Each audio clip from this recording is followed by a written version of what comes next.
Hercule Poirot, and the voice that spoke only in Mirrors Chapter 1. The echo of the whisper in the mirrors. Night cast a shadow of mystery over the hall of mirrors at the Montague estate. Under the flickering glow of the crystal chandeliers, the great hall was filled with expectant faces and nervous laughter. The room was famous for its mirrored panels, arranged in a semicircle, which multiplied the reflections of the guests and blurred the lines between reality and illusion. No one suspected that, at precisely the stroke of midnight, this sanctuary of vanity would become the tomb of a deadly secret. Lady Beatrice Montague, hostess of the annual charity ball, strode gracefully across the crimson carpet. She wore an emerald green satin gown embroidered with silver threads that caught the light. Her bearing remained regal, but her eyes held a veil of unease. As she reached the far end of the ballroom, she let out a barely perceptible sigh. She had summoned her guests with the promise of a startling performance, the unveiling of a mirror forged in India, which, according to family legend, revealed voices that spoke only in reflections. In the center of the room, on a polished mahogany pedestal, rested the object. Its frame was carved with intricate plant motifs and inlaid gems that sparkled like tiny stars. When the stroke of midnight fell, a reverential silence fell over the room. The murmurs ceased, the dancers stopped, and even the faint rustling of the ball gown seemed to fade. Lady Beatrice gently raised a hand and announced, "Please look closely. This mirror has been in my family for generations. It is said that whoever looks at their own reflection will hear a hidden voice emanating from their deepest secrets." An excited murmur ran through those present. Before anyone could react, the mirror seemed to darken. A gust of cold air swept through the room, and a barely audible whisper emerged from its surface. "Don't trust." The voice, broken and ethereal, resonated unexpectedly, sending shockwaves through the air. The guests exchanged alarmed glances. Some instinctively stepped back, while others, fascinated, leaned closer to try to decipher the message. Just then, the lights flickered and went out. The room was plunged into absolute darkness. A shrill scream rent the air, and in the ensuing chaos silk mattresses trampled, jewels falling to the floor, fans flapping like butterfly wings. No one noticed that Lady Beatrice had disappeared. When the servants lit the candles again, the scene was terrifying. Lady Beatrice lay unconscious on the floor, her face pale and with a red mark on her temple, as if she had been struck by something blunt. Beside her, the mirror remained untouched, its gems sparkling unfazed. Hanging from the frame was a torn piece of cloth, dyed a red so vivid it looked like blood. Baron Archibald Smythe, his expression grave, knelt beside the hostess's body and paled as he took in the depth of the wound. "She's been attacked," he exclaimed. "Who? And where is the mirror?" His voice broke as he noticed the object resting in its place.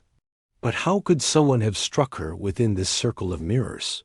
He added, scanning the multiple reflections, trying to detect any sign of flight or intruder. Lady Beatrice was hurriedly escorted to her chambers. The silence in the drawing-room was broken only by the hurried footsteps of the servants and the distant echo of the mirrors.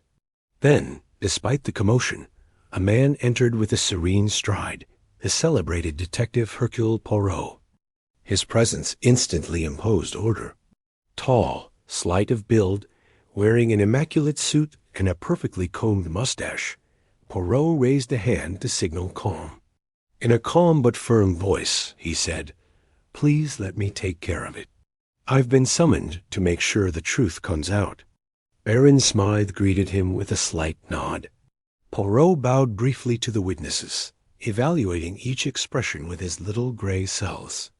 His gaze lingered on the mirrors surrounding the room, as if searching in the multiplicity of reflections for the key to something inexplicable.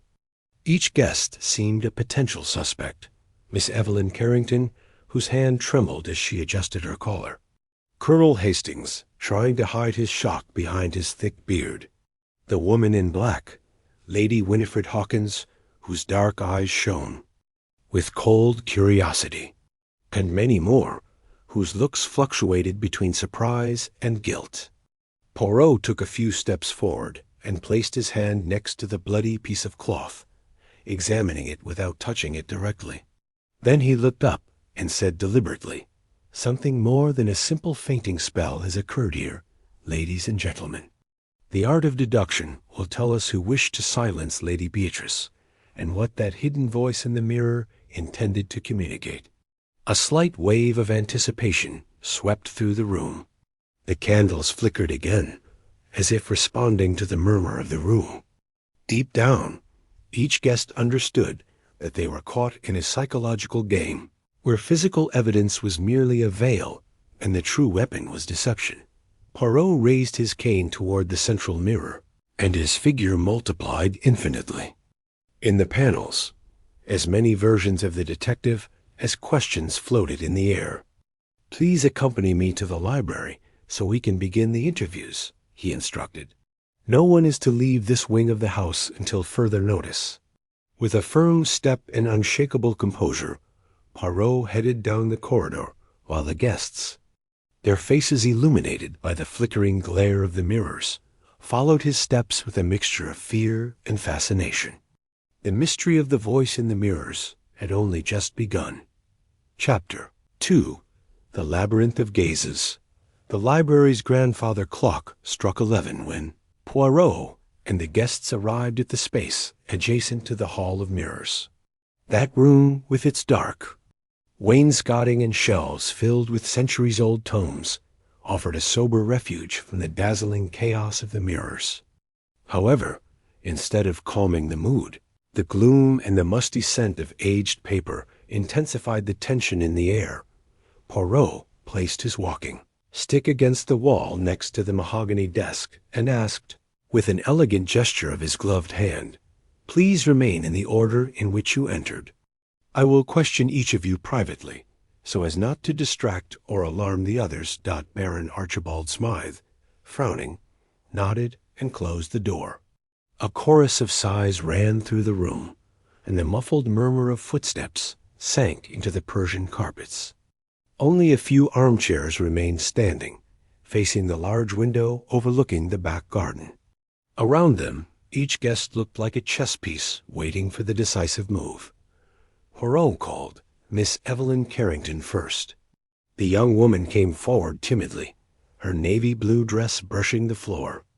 She stood before Poirot, her hands clasped, nervous, and stammered, I just wanted to listen to the voice in the mirror. I never imagined I could, that Lady Beatrice would suffer. I'm sorry." Poirot tilted his head. His small, bright eyes scrutinized the young lady's pale face. "Tell me, Miss Carrington, what did you clearly hear before the lights went out?" he asked. His voice measured. Evelyn took a breath and whispered, "Just a whisper." But she didn't say my name or Lady Beatrice's. They were scattered, unintelligible words. Then a tapping, as if someone were banging on something on the mirrored wall. And then I froze. Poirot nodded very slowly. "Did you notice anyone near you at that moment? Any reflections that didn't correspond to a real body?" The young lady cleared her throat. "I saw you, sir," she replied, her voice shaking. "And then an angle.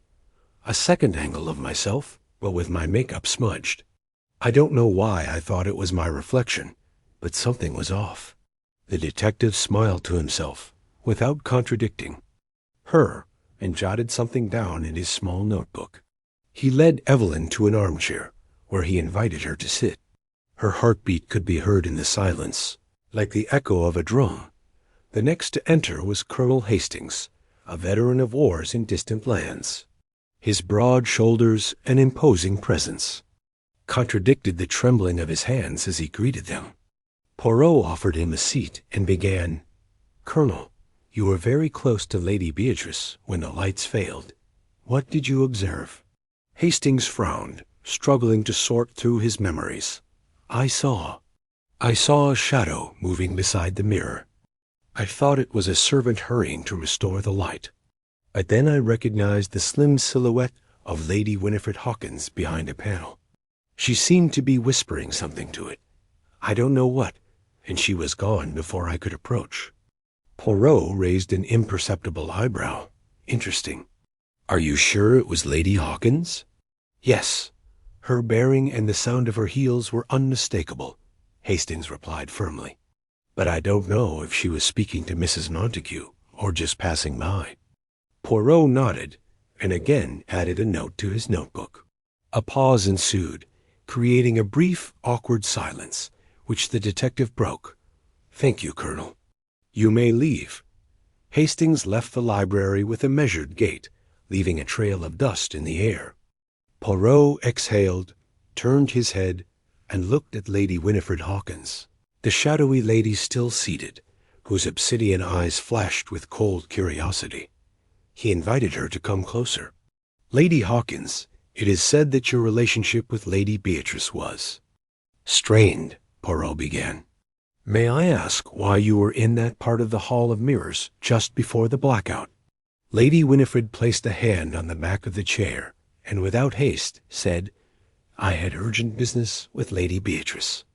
A disagreement over the auction of a family painting. Nothing more. I didn't wish her harm. I was just picking a few grains of dust off the side table when I heard the whisper. Then I froze, like everyone else. Poirot watched her without flinching. Do you think that whisper was genuine or a hoax? He asked. Lady Hawkins gave a disaffected smile. I prefer to think it was a hoax meant to distract everyone while someone committed a vile act, he opined. But I don't think it was the work of an improviser. This seemed staged. The detective retained his judgment and dismissed her with a slight nod. He continued with Mr. Bartholomew Green, an antique dealer with a shifty gaze, and Mrs. Martha Linton, a distant cousin of the victim, who seemed to be hiding a suppressed grief.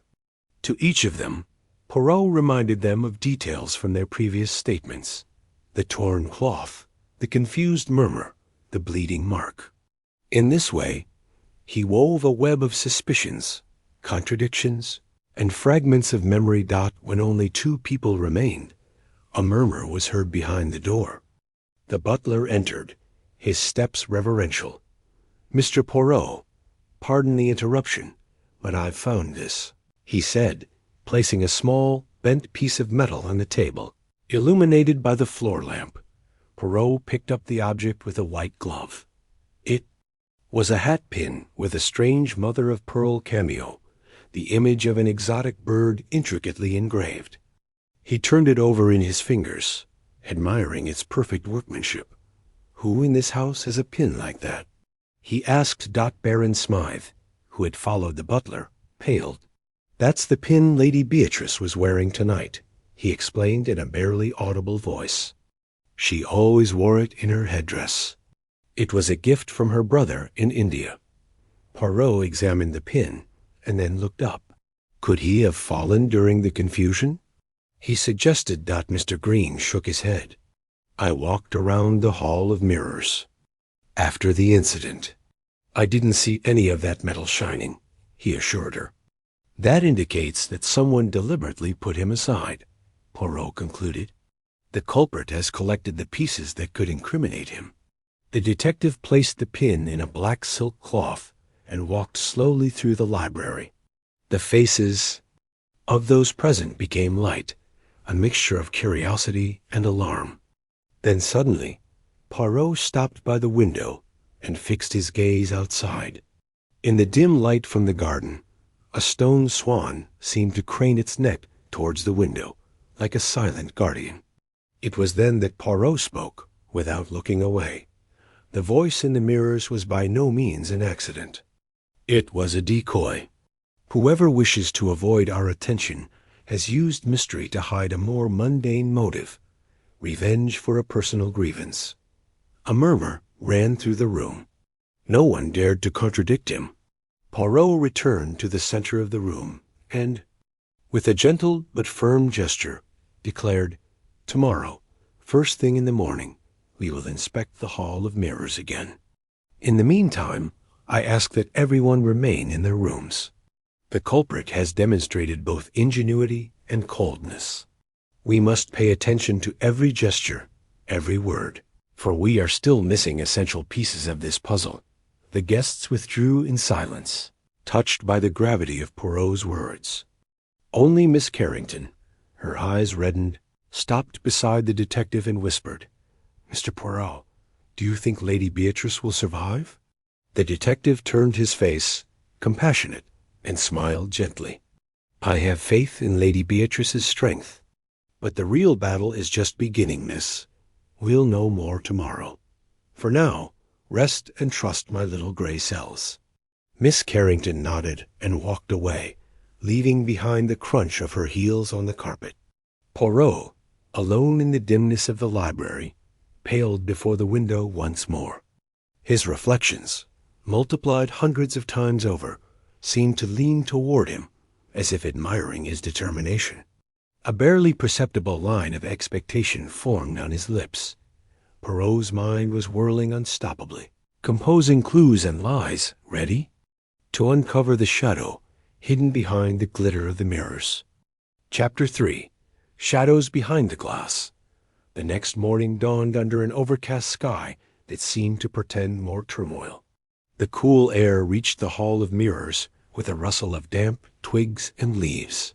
Poirot, accompanied by Baron Smythe and the butler Evans, walked calmly across the threshold. The mirrored panels reflected his image like perpetual sentinels. But today, in the daylight, the hall revealed nuances that had been hidden the previous evening.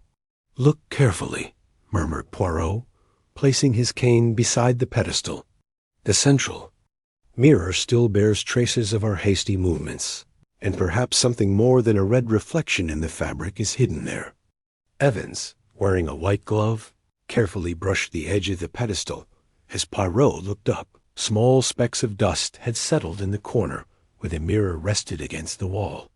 It wasn't ordinary dust, but tiny fragments of what looked like gilt metal shavings. "These remains weren't here last night," Poirot stated. "They came from the frame, which indicates that someone tampered with the mirror after the incident." Baron Smythe frowned. "Did you tamper with the mirror? For what purpose?" he asked. Poirot raised a hand with a gentle gesture. "Perhaps to hide or extract something embedded in the wood. Something that, if it had fallen to the ground, Evans would have found and would now be visible." Poirot walked to one of the side panels. Carefully, he pressed one end of the frame. With a slight push, and it gave just a centimeter, revealing a thin groove. "A hidden compartment," Evans exclaimed, surprised. "I never imagined such ancient walls held secrets." Poirot delicately removed an object wrapped in black velvet, a small rectangular case which, when opened, revealed a delicate mother-of-pearl hand mirror, inscribed with a monogram, B, meaning the initials of Beatrice Montague, and decorated with oriental filigree. The mirror inside, polished like glass, was free of blemishes, save for an almost imperceptible stain in one corner, a dried drop of what looked like red varnish. "Her brother's gift," Poirot whispered. "Why would anyone bury this object here, and not in Lady Beatrice's vault?" Evans shook his head. It wasn't part of his usual possessions. He only showed it off on special occasions. Poirot put the mirror in his inside pocket and turned towards the drawing room. "We need fingerprint evidence," he said. "The Scotland Yard investigator will be here shortly to take samples. In the meantime, I'm ordering that no one touch the panels or the pedestal." The butler nodded and withdrew to carry out his orders. The Baron and Poirot remained alone, surrounded by their own multiple images. "What conclusions do you draw, Mr. Poirot?" Smythe inquired in a low voice.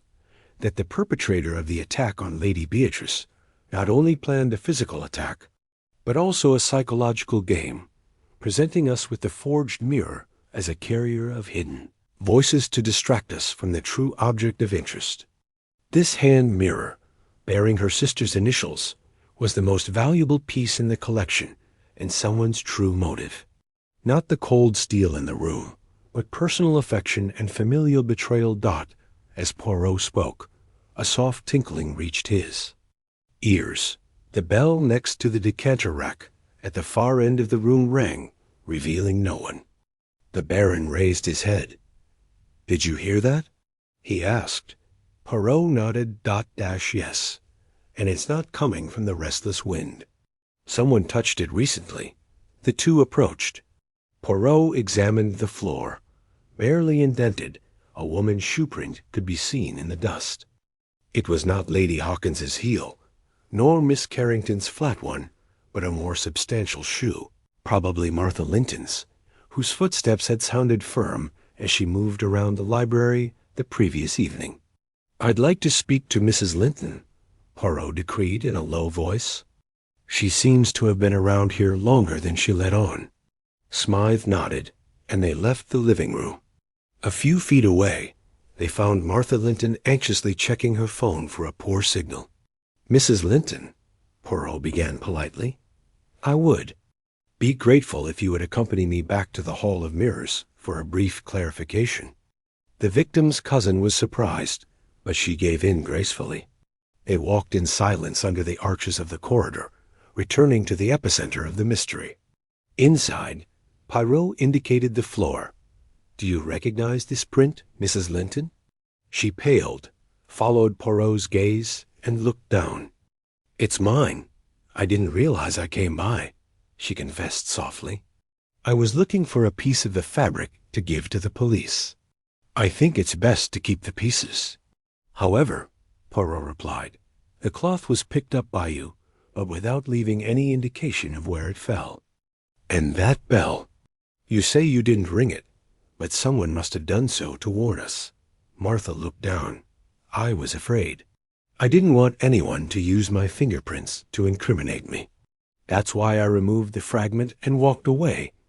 Poirot nodded, studying his gestures. "A very sensible act, but it also reveals knowledge of the scene that the rest of us ignore." She blinked.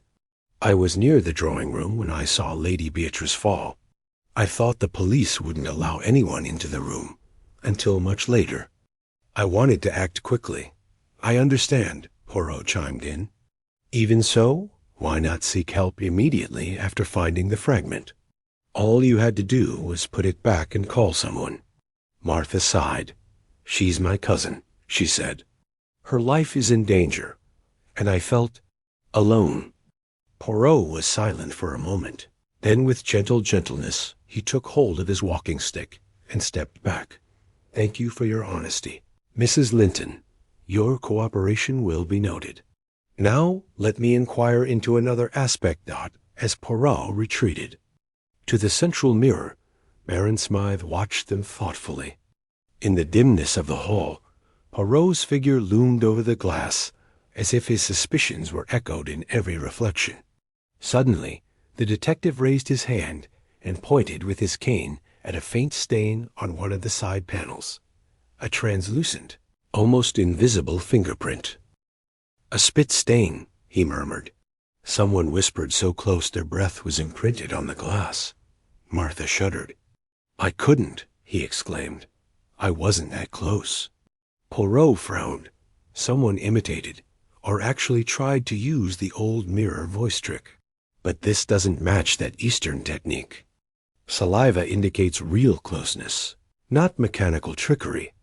While Poirot was examining the print with a magnifying glass taken from his waistcoat, a creaking at the door announced the arrival of Miss Carrington, who entered pale. "Mr. Poirot, I'm sorry to bother you, but—" She hesitated. "I found this by my dressing table." Carefully, he took out an unstamped envelope. Inside, a piece of paper folded several times. Poirot unfolded it and read in a low voice. The voice in the mirror speaks of betrayal. No one can hide the truth behind the reflection. "An anonymous message," he observed. "They're trying to confuse us even more." Martha and the Baron looked at each other in alarm. Miss Carrington, her eyes glazed over, added, "It's not my handwriting." It's too feminine, but with strong strokes. Poirot put the paper in an envelope and put it in his briefcase. This game continues, he declared. Whoever sends these letters wants to spread fear and distrust. But the culprit can't hide behind a false name. He'll use real clues to mask his own shadow. All in all, this shows us that the instigator has access to the inner workings of the house. He knows the guests' routines. Poirot turned his gaze to the right-hand shelf, where numerous volumes lay in order. In the dim light of day, he spotted a book slightly detached from the row, the binding of a volume of Oriental poetry, with the letter BM on the spine. He took it out and, opening it, found blank pages except for the last one, where a single verse was written in blue ink. The shadow doesn't lie, but the mirror does. Another riddle, whispered Poirot. It was deliberately placed here for us to find. He put the book away and gently closed the cabinet. Your Honor, he addressed Smythe, please make sure these clues aren't tampered with until Scotland Yard arrives. I'll gather clues about the fabric and the bellflower in the greenhouse. You should also check the chemical laboratory where the red varnishes are kept. Smythe nodded gravely. I'll do it right away. Martha and Miss Carrington left, together, discussing their fears in low voices. Poirot was left alone with Smythe, his figure surrounded by infinite reflections. The culprit thinks he knows us, said Poirot. He plays on our perceptions and fears. But the truth is simpler. The motive is the hand mirror, family affection, and perhaps an old grudge. Maintain order and discretion, Baron. I will depart for the conservatory, where Lady Beatrice often spent her private moments. With a small gesture, Poirot said goodbye, and leaving the drawing-room, headed toward the doors leading to the inner garden, determined to follow each clue. Saliva, a bell, verses, and secret compartments. The mystery of the voice in the mirrors was deepening, but Poirot's little gray cells were already beginning to weave each clue into the web of truth. Chapter 4. The veil of greenness. The Montague Estates greenhouse stood at the far end of the garden, a shelter of glass and wrought, iron lined with vines and orange blossoms. Upon crossing its threshold, Poirot immediately noticed the humid warmth and the heavy scent of tropical vegetation. The leaves glistened with the morning dew, and needles of light peeped out of each pot. Yet beneath this natural splendor, the detective glimpsed an atmosphere of unease. The floor tiles were flecked with freshly turned earth, as if someone had set up a hasty search. Poirot laid down his walking stick and, resting a gloved hand on an iron pillar, closed his eyes for a moment to concentrate on his little gray cells. Then he bent down to inspect a slightly soaked male shoe print bordering a window box of giant ferns. This mud is from the service road, not the main walk, the detective muttered. Baron Smythe and Butler Evans followed breathlessly at his side. Poirot advanced to a toppled teak bench, where torn leaves and a scrap of crimson cloth matched Lady Beatrice's dress. On the splintered seat, he saw a trace of red varnish that belonged neither to any flower nor to the wood. Strangely, this varnish was identical to the varnish staining the hand mirror. The same varnish, Poirot observed. Whoever struck Lady Beatrice maneuvered carefully so as not to stain the drawing-room, but they've left traces of their passage here. Evans examined the planters and found fragments of dried custard, remnants of a sticky white substance. Do you think the attacker was carrying some kind of sensory-numbing substance? The butler asked. Poirot shook his head. No, it looks more like a cream Lady Beatrice used to protect her hands in the greenhouse. This proves she was here, but it doesn't explain who arrived after her. However, the varnish and the mud point to the same person. The detective followed a trail of small footprints to the opposite corner, where a small fountain was surrounded by potted orchids. There, under a shaft of sunlight that pierced the glass, he found a handkerchief embroidered with the initials B.H., probably for Lady Hawkins, and a tiny silver ring with an emerald. "This flower pot has been knocked over," said Poirot, pointing to a crack in the rim. "Mrs. Hawkins was here, or someone pretending to be her." Baron Smythe frowned. "She claims she didn't enter the greenhouse until noon today," he commented cautiously. Poirot carefully picked up the handkerchief and the ring, placing them in his eye. "Briefcase next to the mother-of-pearl case. It's worth comparing Lady Hawkins's jewelry collection with this ring. It could be her property or another decoy. Use of her initials suggests revenge or a hidden accusation." The Baron nodded and headed into the house to notify Mrs. Hawkins. Meanwhile, Poirot approached a shelf laden with labeled flower pots. He took out a small notebook that rested on one of them. Leafing through it, he found notes on fertilizers, transplanting dates, and a recent entry written in a firm, angular hand. "Collect the varnish sample tomorrow, after dawn, and return the mirror." "Interesting," he murmured. The plan wasn't improvised. It was the work of someone with access to the garden notebooks. "This notebook belongs to Bartholomew Green, the antiquarian, who mentioned his work at this site." Evans, surprised, added, "Mr. Green explained to us that he only lived on the estate as a guest, and that he rarely worked in the greenhouse." Poirot raised his eyebrow.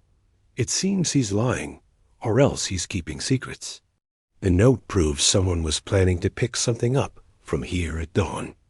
"Perhaps the mother-of-pearl case we found under the mirror dot," as they spoke.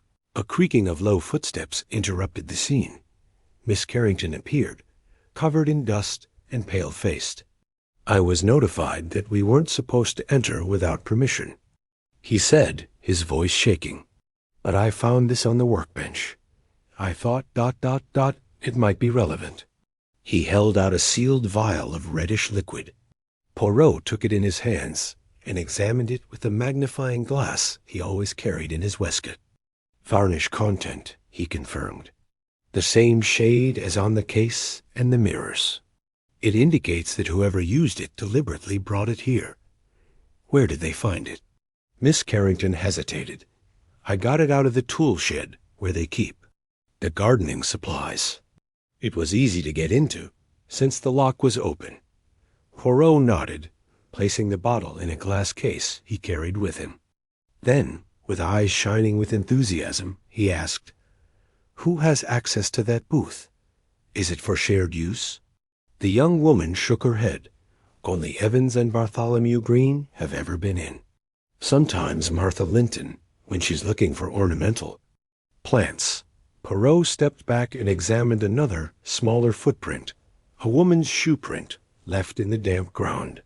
He tapped it lightly with the tip of his walking stick. "Different from the ones found in the parlor," she commented. "This isn't a stiletto heel. It could belong to Mrs. Linton." At that moment, the antique dealer Bartholomew Green appeared, his face exhausted and his voice markedly nervous. "Detective, I'm sorry to interrupt," he began, "but someone ransacked my room. I found my notebooks crumpled and my jacket stained with ... polish." Poirot went over and checked the lapels of the jacket. Indeed, some red drops were marking the fabric. "That would explain the trace of varnish that remains on your wardrobe," she observed. "Tell me, Mr. Green, can you explain why you had returned? Mirror noted in your kindergarten notebook?" Green paled. I wrote down that I would return a mirror I brought from the antiques fair. A different one." He hesitated. "Not Lady Beatrice's gift, but a porcelain one." Poirot raised his eyebrow and looked around for a clue. He found on the floor a fragment of the porcelain tray decorated with blue poppies. "This is the china tray," she said. "It fell when it broke. So it wasn't a mirror she was carrying, but—" "This tray?" Green nodded hastily. Yes, sir. I was planning to show it to you tomorrow, just out of curiosity." Poirot patted the inside pocket of his jacket and took out the mother-of-pearl hand mirror, which gleamed in the greenish light of the greenhouse. "So, Mr. Green," she concluded softly, "who took Lady Beatrice's hand mirror without permission and hid it in the Hall of Mirrors? There are no traces of china there, but there is varnish and gardening dust." Green collapsed in a nearby planter. I don't know," he stammered. "Someone put it there while I was dozing. I woke up and couldn't find my things." Poirot bent down to look into his eyes. "Who else had access to your luggage and could have tampered with your Clothyser notes without you noticing?" Green ran his hand across his forehead. "Just Evelyn Carrington. They've been friends since they were children." Poirot's eyes lit up. "Interesting. We should question her again." Just then, the banging of the greenhouse door announced the arrival of Lady Winifred Hawkins. Her black dress contrasted sharply with the greenery and the shower of petals falling from the orange trees. "What's going on here?" he asked, his voice icy. "I've heard my handkerchief and a ring were found in the glass room." Poirot invited her closer and pointed out the barely visible drops of varnish on her skirt. "These stains match those on the bottle Miss Carrington found. How do you explain them, Mrs. Hawkins?" She took a step back. "I don't have any nail polish," she stated stiffly. "I just got it when something fell on my dress."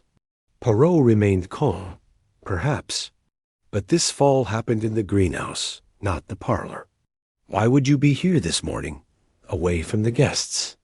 Lady Hawkins hesitated, then murmured, "I was looking for a quiet place to meet with Lady Beatrice. We had matters to discuss." Poirot raised his voice. "When did you arrange this meeting? Why wasn't the Baron notified?" The lady looked at the antique dealer Green, then at Miss Carrington, and finally said, "Because I preferred to resolve it without intervention." It was something between sisters. A spark of skepticism crossed Poirot's eyes. "I trust your discretion, but also those little gray cells. Tomorrow, after interviewing everyone again, I'll bring in Inspector Scotland Yard to examine the clothes and the lab. For now, no one is allowed to leave the greenhouse." When Lady Hawkins left, Poirot stood beneath the green leaves, surrounded by scattered traces: mud, varnish, male and female footprints, an exotic ring, and a handkerchief. He gazed at the overcast sky and reflected. The culprit has woven a veil of greenery to hide his trail, but he's left as many clues as mistakes. It's only a matter of time before his own footprints betray him. With that conviction, he gathered his notes and headed back to the house, where the puzzle awaited the new piece that would complete the truth. Chapter 5. The Echo of Another Murder. Evening fell with a cold wind that stirred the curtains of the free-hanging parlor like ghostly hands. Poirot returned from his inspection in the conservatory and met with Baron Smythe, the butler Evans, and Inspector Lawrence of Scotland Yard, who had just arrived. The inspector, a man of weathered countenance and terse manner, introduced himself, briefly and carefully examined the clues that had already been collected: the hand mirror, the bottle of varnish, the embroidered handkerchief, and the collection of indistinct fingerprints. "Detective Poirot," Lawrence said gravely, "I've examined Lady Beatrice's bloody clothes and her nail-polish-stained gloves. Tomorrow we'll be able to confirm the match between the prints and the fibers. But in the meantime, we must proceed with caution. What is your next step?" Poirot nodded politely. "I'll gather all the guests in the main hall for a series of simultaneous interrogations. I need to observe how they react to being forced to share the same space with no way to escape. Sometimes collective pressure reveals unconscious behaviors." Inspector Lawrence frowned. "Are you afraid someone might try another attack?" "It's possible," Poirot replied. "The attacker is cunning and has demonstrated a knack for playing on fear. Let's keep the servants close and the phones fully charged." Smythe gave precise orders to Evans, who went out to prepare the ballroom, which had become an improvised interview room. Shortly after, The bell rang, summoning all those involved. Miss Carrington, Colonel Hastings, Lady Hawkins, the antique dealer Green, and Martha Linton filed in, their faces tense, into the drawing room where the mirrors had been covered with red curtains to avoid distractions. On the central table, Poirot placed the key objects: the hand mirror, the bottle of varnish, the handkerchief, and the emerald ring. I ask for a moment of silence, the detective began. Neither physical threats nor psychological deception will be able to hide the truth if each of you cooperates. Please sit. I will question each of you briefly in the order you arrived this morning. The guests sat in chairs arranged in a semicircle, and Inspector Lawrence stood next to Poirot to take notes of his statements. The first to speak was Lady Winifred Hawkins, her eyes reflecting a mixture of annoyance and apprehension.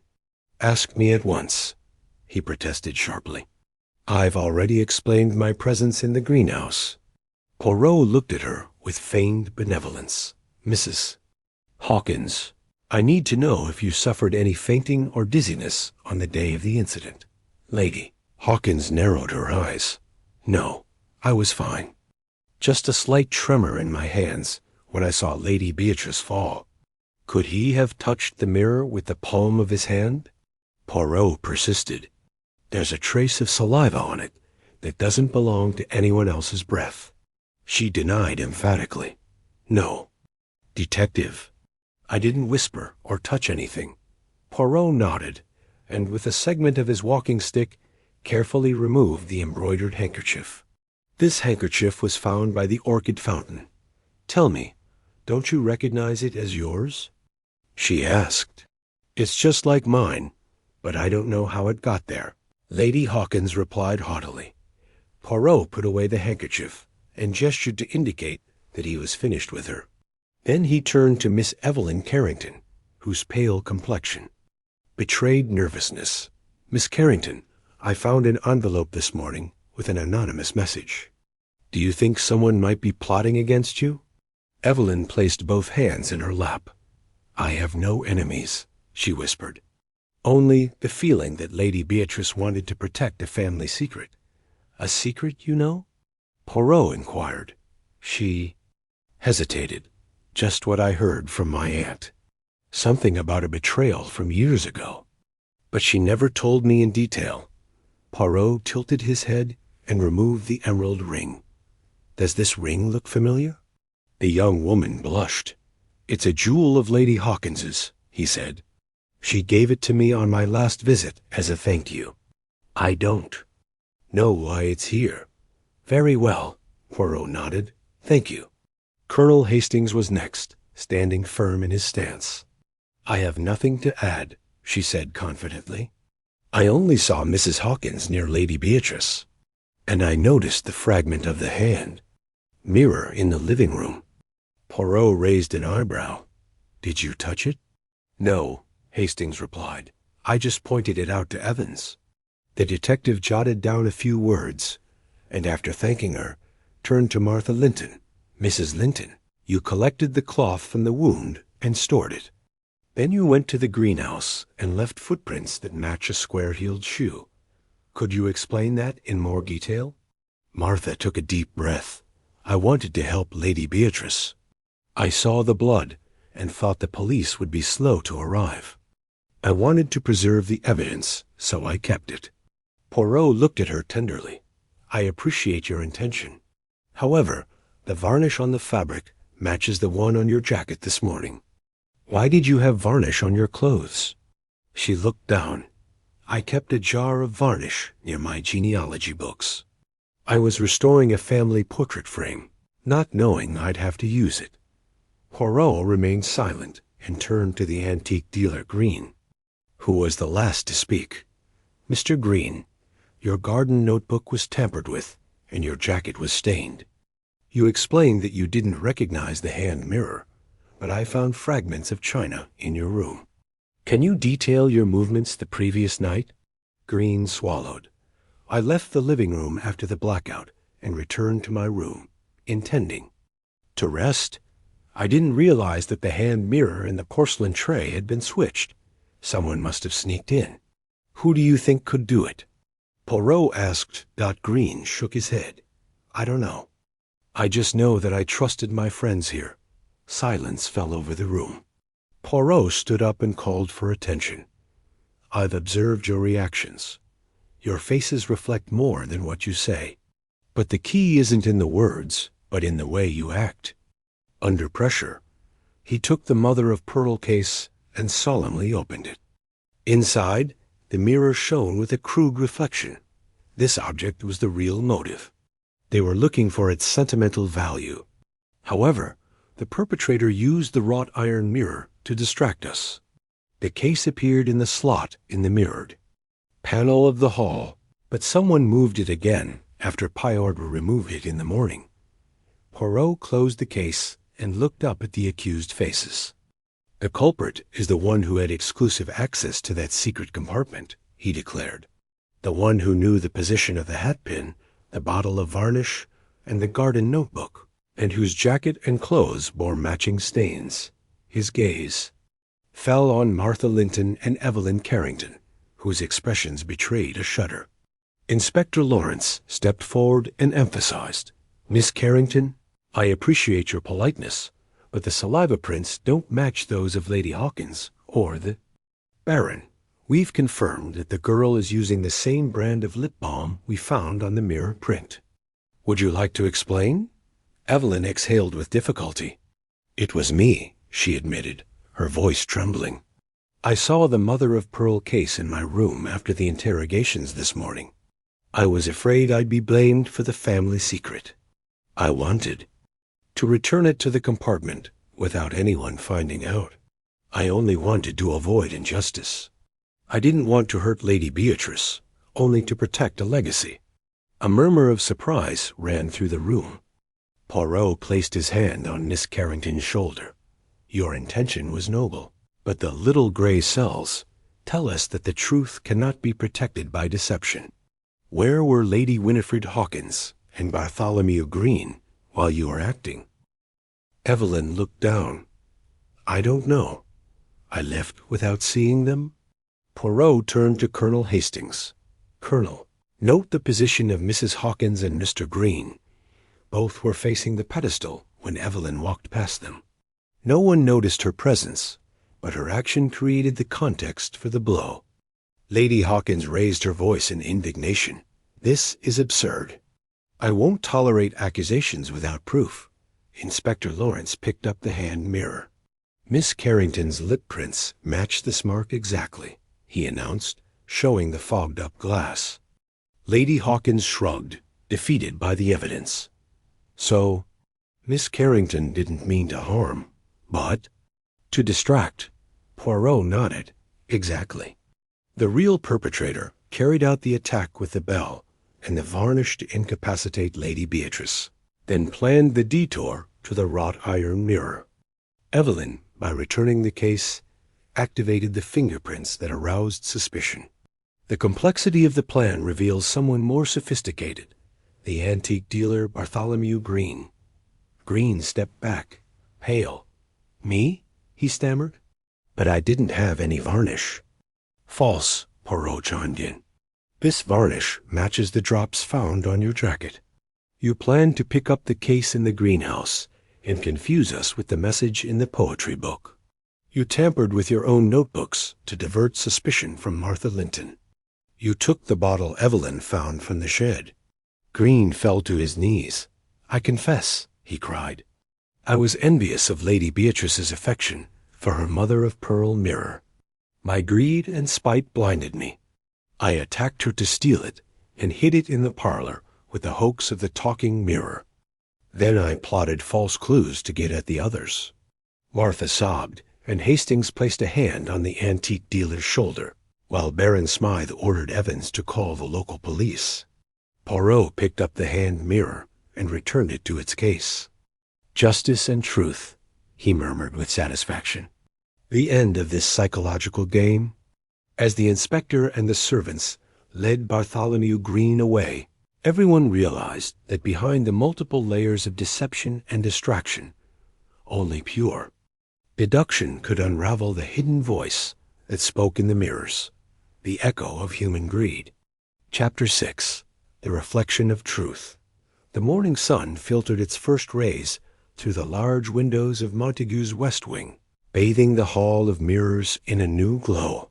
The red curtains had been drawn back, and the mirrors shone impassive, like silent witnesses to what had happened. Poirot entered accompanied by Lady Beatrice, still somewhat languid given her delicate state of health, and Inspector Lawrence, who carried with him an official file containing the collected evidence. As they passed, the central mirror reflected their multiple figures, as if each were a fragment of the truth. Lady Beatrice leaned over a chair covered in blue velvet and placed her hand cautiously on the back. Her fingers paused at the spot where the torn fabric had been recovered. In a soft voice, she asked, "Monsieur Poirot, are you sure that everything has been clarified?" The detective walked toward her, his steps measured and elegant, and took the lady's hand in his own. "We agree that Bartholomew Green's betrayal was the core of the deception," he stated. "However, there are more subtle details that should make clear to you the strength of your own intuition." Lady Beatrice looked up, curious. "Subtle details?" Poirot nodded and pointed to the wrought iron mirror that had shone at the ceremony. "When you called your guests together, you described the mirror as carrying hidden voices. Green manipulated the atmosphere, but you yourself had perceived a hint of that voice. Do you remember what you heard before the blackout?" She hesitated, then said, "Just a murmur. Don't trust." "I thought the voice conveyed a personal message, but I attributed it to family legend." "Exactly," Miss Carrington chimed in, accompanying her aunt with a worried expression. "I heard it too, but I thought it was part of Green's deception." Poirot turned slightly towards Evelyn. "You mentioned a distorted reflection of herself, with her makeup smudged. That image wasn't a result of Green's confusion, but rather an indication of the fragility of our memory when we face the mirror." Miss Carrington frowned. "I was terrified to think that my inner self might reveal something I didn't want to show." "And that is precisely the value of the mirror, Lady Beatrice," Poirot continued. "It was not Green who created this illusion.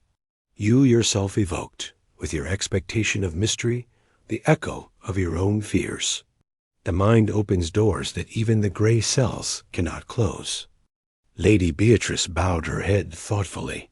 Inspector Lawrence, meanwhile, sat in a nearby armchair and flipped through the file.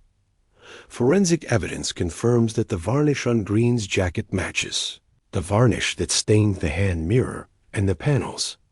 Saliva analysis ruled out the other guests, and the lip print match confirms Miss Carrington's alibi. "It's irrefutable." The detective smiled with satisfaction. "Now, my lady, the authentic mother-of-pearl mirror can rest where it always belonged. My recommendation is that you keep the wrought facsimile separate from your treasure, so as not to confuse reality and legend again." Lady Beatrice nodded and gently instructed the inspector to return the hand mirror to its original case, protected by its velvet cushion. Poirot then suggested they move to the library lounge to finalize the details of the eventual trial, and so that those present could exchange views in a more intimate setting. In the library's warm light, the bookshelves stood like literary witnesses to generations. Baron Smythe and Inspector Lawrence were reviewing official documentation, while Martha Linton and Lady Hawkins chatted on a sofa, relieved to have witnessed the outcome without guilt. Colonel Hastings, with his serene demeanor, examined Poirot's notes. Miss Carrington, with her aunt, allowed herself a sigh of relief. Poirot, sitting at a low table, leaned back elegantly and raised his walking stick as if it were a scepter. "Before concluding," he announced, "I wish to affirm that, beyond the criminal act itself, this episode has awakened in everyone a double reflection, that of human greed, capable of violating the heart of a home, and that of psychological suggestion, which can disorient even the most cautious." Colonel Hastings nodded.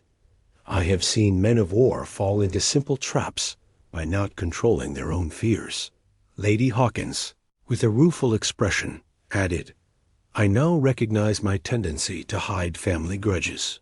I've learned that the truth should not remain silent." Poirot then turned his attention to Martha Linton. "Miss Linton, your dedication to protecting the evidence touched my heart, but it jeopardized the investigation. What did you learn from this experience?" She thought for a moment and answered honestly, "That compassion should not cloud our judgment. We must act with clarity, even when affection tells us otherwise." The detective smiled, satisfied. "And to you, Baron," he continued, "I advise you to take greater care of your family heirlooms. It's not enough to keep them locked away. It's important to closely monitor the spaces that tend to go unnoticed." The Baron nodded, accepting the lesson. Poirot stood up and addressed Inspector Lawrence. "Inspector, thank you for your prompt cooperation. Will the court be able to expedite the prosecution process?" Lawrence looked up from his papers. "All the evidence gathered, the prosecutor will file charges shortly. We can ensure a fair trial, in which laboratory tests and oral testimony will determine Green's responsibility." Poirot nodded respectfully. "Excellent.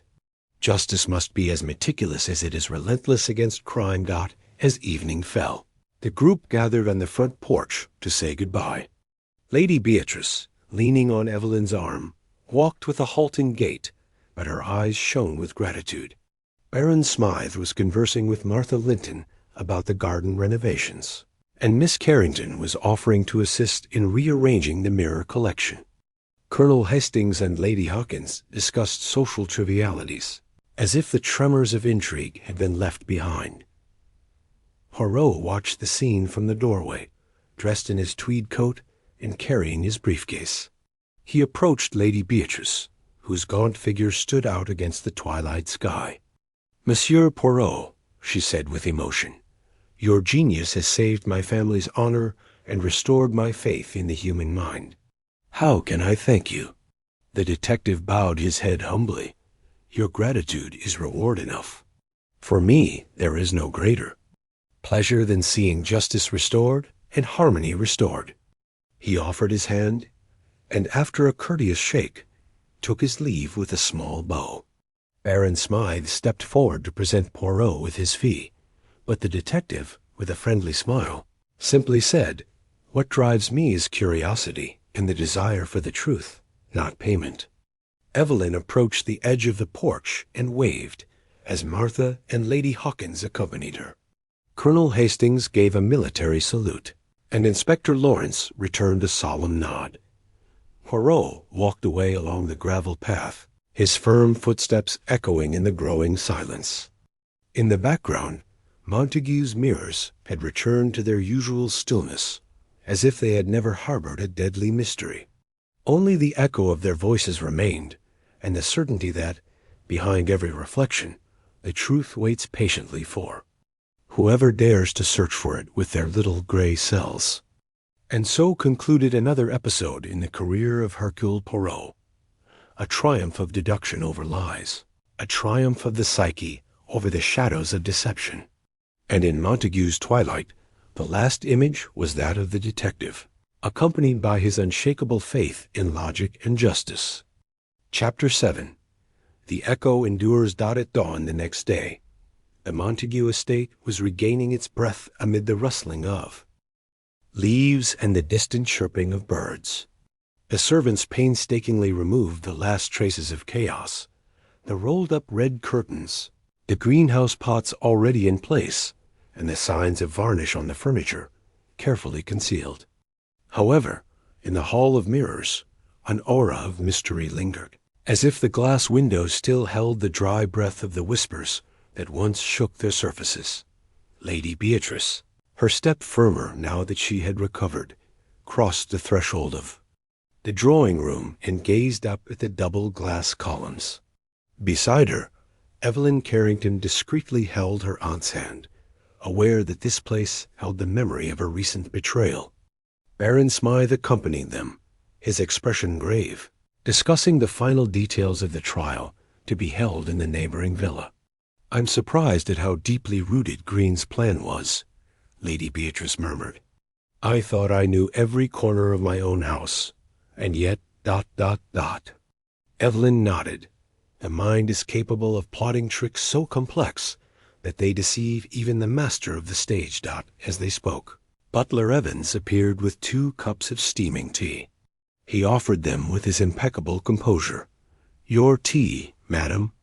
"And for you, Miss Carrington." They took the fine china, and the steam from the concoction rose in delicate eddies, as if evoking those hidden voices once again. The Baron, leaning on his cane, lamented, "I wish this episode hadn't tarnished our spring ball tradition. I was planning to hold the event in this very hall, with the mirrors uncovered." Lady Beatrice gave a soft smile. "Perhaps it's best to postpone the party for a while. I must ensure that the echo of the intrigue dissipates before welcoming new guests." Evelyn inhaled the aroma of the tea and suggested, "We could move it to the garden, away from the reflections that still echo in these windows." The Baron nodded with relief, and Lady Beatrice took a small sip. "Whatever happens, this place will continue to be a place of stories. But I promise the next one will be all about music and laughter." Later, in the library, Poirot was reviewing his final notes before leaving for London. His briefcase and elegant hat rested on a nearby table. Inspector Lawrence emerged from the documents room with a satisfied expression. "Detective, the prosecutor has scheduled the trial for 2 weeks from now. With the evidence forensic file, testimony, and fingerprint matches, it will be easy for the court to find Green guilty." Poirot nodded, slightly inclining his head. "Justice must be exact, Inspector. I will accompany the process to ensure there are no doubts or traces of confusion." Lawrence kept files. "Will you stay until then?" "For a few more days," Poirot replied. "I'll take advantage of this opportunity to delve deeper into the legend of Montague's mirrors and the family tradition. There's a psychological nuance to it that might be worth filing away in detail." That same afternoon, Poirot received an unexpected visitor in his private chamber, Colonel Hastings, who had been invited to stay for a few more days to look after Lady Beatrice and Evelyn. The former companion in adventures entered with his typical friendly smile and a voluminous dossier under his arm. "My friend, I've compiled old accounts of the Montague estate," Hastings explained. "It seems that, over the centuries, various owners have left notes about curious phenomena in the Hall of Mirrors." Poirot settled into his upholstered armchair and patted the seat next to him. "Interesting, Hastings." "Show me." The Colonel unfolded sheets of parchment and yellowed clippings. There were testimonies from past generations. An ancestor of Lady Beatrice, who claimed to hear laughter at midnight, a Marchioness who described imperceptible wailing, and a local historian who attributed to glass the ability to reflect the unconscious fears of anyone who dared to look too long. Notice Hastings pointed out how, in 1834, a riddle was mentioned written in one of the corners of the central mirror. "Look into me, but do not see what you are born of." Poirot frowned with enthusiasm. "An enigmatic verse," he repeated softly. "It reveals the suggestive power of the mirror, the invitation to confront oneself, one's most intimate fears. It is precisely that expectation that Green exploited to mask his plan." The Colonel leaned back. "Do you think Lady Beatrice should preserve the legend, or eliminate it to avoid future intrigues?" Poirot meditated. "Legend, properly understood, can be a source of fascination. But tainted by superstition, it is dangerous. I suggest the Montague family include a rational appendix in their chronicle, explaining the origin of the phenomena and encouraging visitors to exercise caution." Hastings nodded appreciatively. "We'll make arrangements to propose it to Lady Beatrice as the sun set." Miss Carrington joined Poirot on the front porch to say goodbye before his departure. The purple sky reflected in the drawing-room windows, creating a spectacle of light and shadow. Evelyn, her gaze steady, murmured Mr. Poirot. "Thank you for teaching me that reflection doesn't always tell the truth." The detective smiled, his mustache raised in a friendly gesture. "My dear lady, you have shown courage and sincerity. Know that when you gaze into these mirrors, you will be reminded of the power of deduction and the vulnerability of lies." Not Evelyn bowed her head and extended her hand. Poirot shook it politely. "If the shadow of doubt ever returns, know that I will always be ready to listen to the echo of the little gray cells." She smiled gratefully and returned to the house, where her aunt and the Baron were waiting for dinner under the lantern-lit trees. The next day, as the train that would take him back to London waited at the villa station, Poirot leaned against a platform pillar and took one last look at the line of cypress trees that marked the entrance to Montague. He saw the Baron's carriage drive away, the figure of Lady Beatrice waving a handkerchief, and, for a fleeting second, he thought he heard the distant whisper, "Don't trust ... Before it disappeared in the wind, the detective exhaled, adjusted his hat, and with a firm step ascended to the private compartment. Before the train departed, he opened his briefcase and took out the mother-of-pearl hand mirror, now clean and hung, protected in its case. He held it up to his face. "Goodbye, my little mirror," she whispered affectionately, "until the next time you awaken the echo of something more than images." The train started with a screech, and Poirot leaned back by the window, watching the Montague landscape fade away. In his mind, the varnish marks and distorted reflections were fading, but the memory of that mystery would remain indelible, like an everlasting reflection in the mirrors of deduction. And so, beneath the murmur of the rails and the steady tapping of the wheels, Hercule Poirot set off on his return journey, confident that wherever truth lurks in the recesses of deception, his little gray cells will always be alert to the echo hidden behind every reflection. Chapter 8. The Shadow of the Coercer. London. Twilight crept across the Westminster rooftops as Poirot stepped off the tram near Gower Street. The distant sound of Big Ben reverberated like a distorted echo from Montague's mirrors. With measured stride, the detective crossed the gloomy hall of his apartment on Tavistock Street and settled himself at his desk, where an unreturned envelope awaited his attention.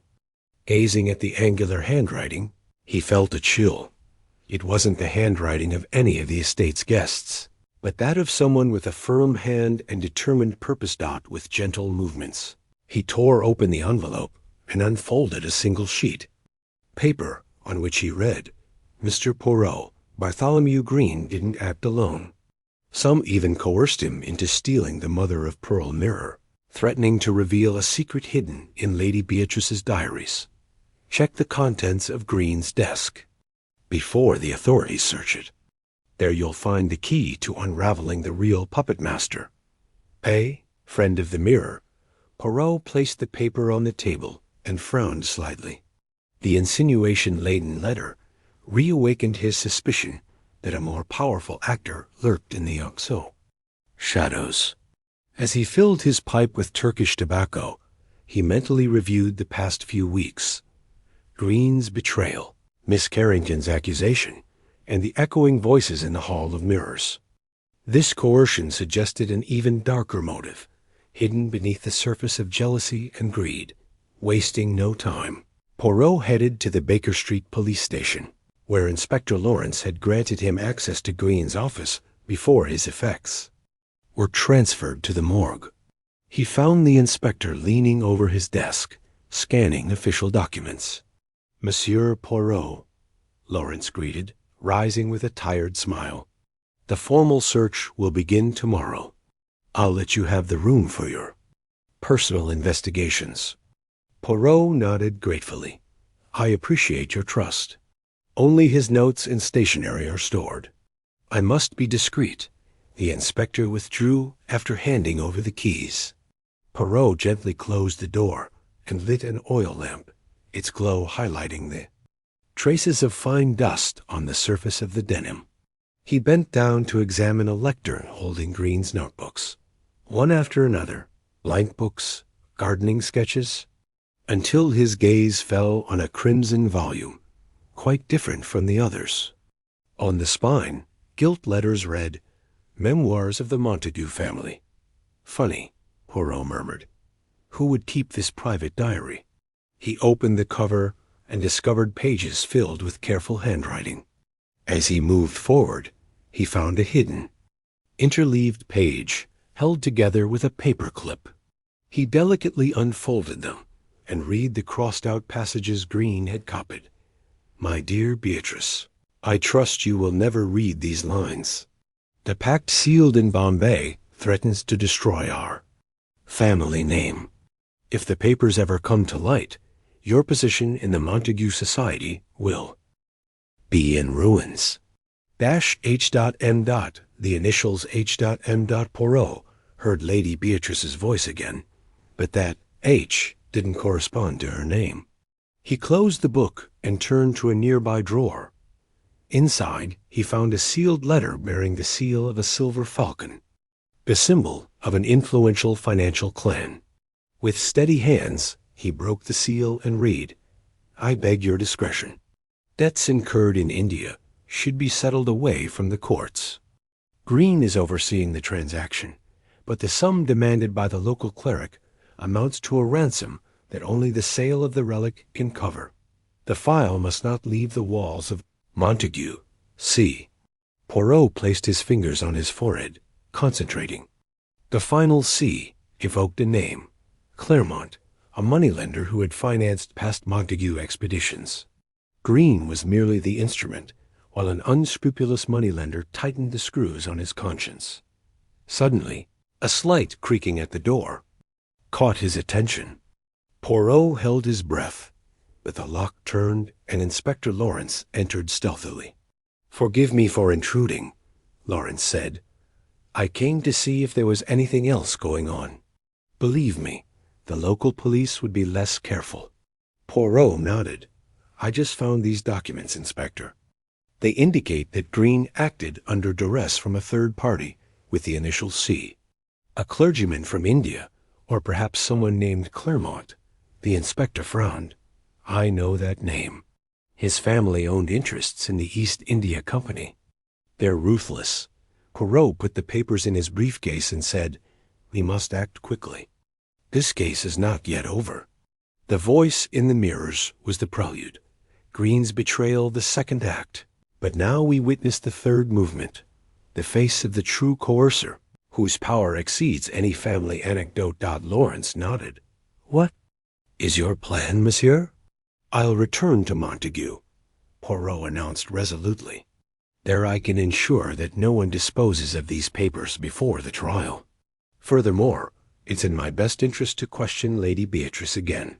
The author of the memoirs knows secrets about Bombay that she herself keeps private. Only her memory could confirm the authenticity of the coercion." The inspector raised his eyebrows. "I'll gladly accompany you. But you must leave tonight. As night fell, Poirot and Lawrence boarded the express to Devonshire. During the journey, they reviewed the clues, the secret diary, the ransom letter, and the initial C. The inspector lit a cigarette and exhaled the smoke in the compartment. "Do you think Lady Beatrice would know this person's full name?" Poirot paled at the thought. "I don't know." The hidden correspondence, dating back decades, discussed a silent pact, borrowed funds in exchange for eternal discretion. If C represents a family, their influence could hinder the proceedings in a regular court. Lawrence nodded gravely. "Then you'll have to prepare for all kinds of legal maneuvers, and perhaps threats against Lady Beatrice." Poirot affirmed. "That's right. The real game is just beginning." As the train entered the darkness of the British countryside, Poirot gazed out the window and saw his silhouette reflected there, multiplied by the dim lighting inside. He thought of the little gray cells, transformed into sentinels of justice, and the royal power hidden behind family pomp. Montague's voices, this time, demanded a resolution deeper than the mere greed of an antique dealer. It was the voice of an ancestral debt, the voice that spoke only in mirrors, ... and that now sought to be silenced, once and for all. And so, on the regular and peaceful journey of the night express, the continuation of a mystery began, the next act of which would be resolved between glass passages and chests of forgotten secrets. Revenge, coercion, and family. Intrigue rose like rosaries from a drama yet to be revealed. Poirot, standing next to Lawrence, adjusted his hat and prepared to face the shadow hidden behind the initial C. The reflection of truth waited, patiently, to be summoned again. Chapter 9. The Secrets of Bombay. The night express glided along the deserted tracks until it came to a gentle stop at Montague's private station. Poirot stepped out of the carriage, with his cane and briefcase, accompanied by Inspector Lawrence. A light mist enveloped the platform, and the cypress trees that marked the entrance were barely visible in the distance. A carriage was waiting beside the post, lit by an oil lamp. "Safe return, monsieur," Baron Smythe greeted, appearing with Butler Evans. "Lady Beatrice and Miss Carrington are waiting in the library." Poirot nodded. "Thank you, Baron. We'll have your hospitality for a few more hours. As the butler drove the carriage along the gravel path, Poirot and Lawrence unraveled the mystery of the mist. The damp glass panes of the Hall of Mirrors gleamed faintly in the distance, like stealthy sentinels. The Baron got out first to guide his guests. Poirot and Lawrence quickly followed. The library smelled of parchment and iced tea.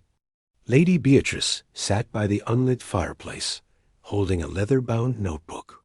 Evelyn Carrington, sitting beside her, offered her a comforting gesture. Seeing Poirot arrive, Lady Beatrice rose gracefully. "Monsieur Poirot, Inspector Lawrence, thank you for coming back so soon." Poirot placed his briefcase on the oak table and gave a slight nod. "My lady, I'm following restless birds. Messages from Bombay that point to greater coercion. I need to study those documents I found in Green's office and compare them with his private memoirs." Lady Beatrice placed the notebook on the back of her chair and extended it towards Poirot. "These are my personal diaries, written during our stay in India.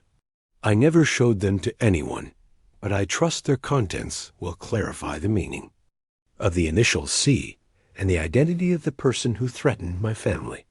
Poirot took the notebook carefully, observing the inscription on the cover, "Bombay, 1921-1923. He opened the first page, where the black ink was just fading along. The margin, "The city of gates offers both pleasures and dangers. I thank Colonel Smythe for his company, but I fear my gambling debts at the Parsi Club will exceed the agreed amount. I must quickly find a way to settle the sum. ... Poirot raised his gaze to Lady Beatrice. "Ma'am, this financial confession could corroborate the existence of a powerful lender. Do you remember the name of anyone you dealt with in Bombay?" She exhaled slowly. "I was afraid to mention his name in case of blackmail. He called himself Clermont, or perhaps it was a pseudonym. I met him in a tea-room near the port. His deep voice and stern expression frightened me more than necessity itself." Poirot nodded and scanned the following pages. Bank transfer notes, payment receipts sealed with red wax, and marginal notes in Urdu. Each fragment revealed a specific connection with an Indian intermediary, a Mr. Chaudhuri, whose cartographic signature appeared on several documents. "Here's the clue," Poirot murmured. The coercion wasn't limited to a single person, but involved a chain of intermediaries. Mr. Chaudhuri was acting on behalf of Clermont. Inspector Lawrence sat down next to Poirot. "Do you think Chaudhuri still resides in London?" "It's possible," Poirot replied, "because the transfers continued even after our departure. We must trace those bank stamps. In the meantime, it's essential that no one else has access to these diaries." Lady Beatrice paled. "Is my family in danger?" Poirot closed the notebook delicately. For now, the danger is financial and reputational. But if Claremont fears losing his influence, he could resort to more drastic measures. "I urge your Baron." To strengthen security on the estate, Baron Smythe nodded gravely. "I'll order additional guards and change the locks tonight, Evelyn." Carrington added softly, "We could check your mail and incoming phone calls. If Claremont tries to contact us, we'll know immediately." Poirot smiled gratefully. "Excellent idea, miss. The library phone will be my direct line to Scotland Yard at midnight." After arranging the safekeeping of the diaries, Poirot and Lawrence volunteered to return to Green's office and continue their investigation into the unpublished papers. A lamp cast its amber light on the lit fireplace, and the heart of the mansion beat silently. Entering the study, Poirot examined the lectern again and ran his index finger along the dusty desk. He detected a fine mark, like the imprint of a wax seal, hidden beneath some scattered sheets of paper. With great care, he lifted an envelope sealed with blue wax and placed it on the lamp. "Look," he said to Lawrence, "this sealing wax doesn't match the red of the ransom note or the family solace. It has an emblem, 2 falcons facing each other." Lawrence frowned. "That coat of arms belongs," he said quietly, "to the Claremont family. I've seen identical variations in records from India." Poirot nodded. "This confirms that someone of that lineage communicated instructions to Green. Let's open it, gently." He broke the sealing wax and unfolded a note written in elegant English script. "Lady Beatrice's passport holds. Bombay's secret. Mr. Chaudhuri is keeping it in a Swiss bank. Before the trial begins, retrieve the document and present its contents to Mr. Claremont. Only then will you stop the debt." Poirot put the note in a folder and adjusted his eyebrows. "Claremont is demanding Lady Beatrice's passport," he summarized. "Not to collect any sum, but to uncover a hidden passage in her personal information. The debt would have been transcribed there, a cipher that only those involved understood. Recovering that passport is vital." Lawrence yawned at the late hour. "Shall we propose a counter-blackmail plan?" Poirot inclined his head. "Of course. We'll locate Mr. Chaudhuri and negotiate. He's our weakest link. He acted for money, not revenge. If we can persuade him, we'll gain information about Claremont. He took out his notebook and drew up a brief outline. "Locate Mr. Chaudhuri. Investigate the London Parsi Club and the Indian community. Collect passport. Obtain original document of Lady Beatrice. Negotiation. Offer Chaudhuri immunity in exchange for details of Claremont. Unmask the main character. Present evidence at trial and secure the sentence." "Plan made," Poirot concluded.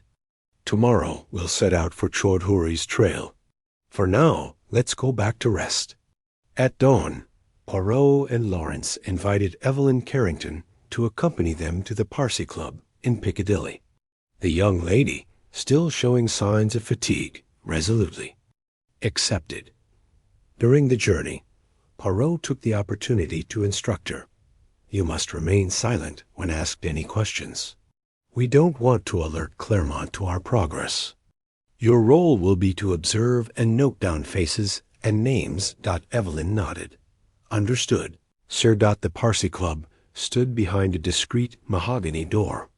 A dark-skinned doorman took Poirot's jacket and led him inside. The main room, adorned with brass lamps and oriental rugs, smelled of soft incense. Low tables, armchairs, and shelves filled with Persian poetry created an intimate atmosphere.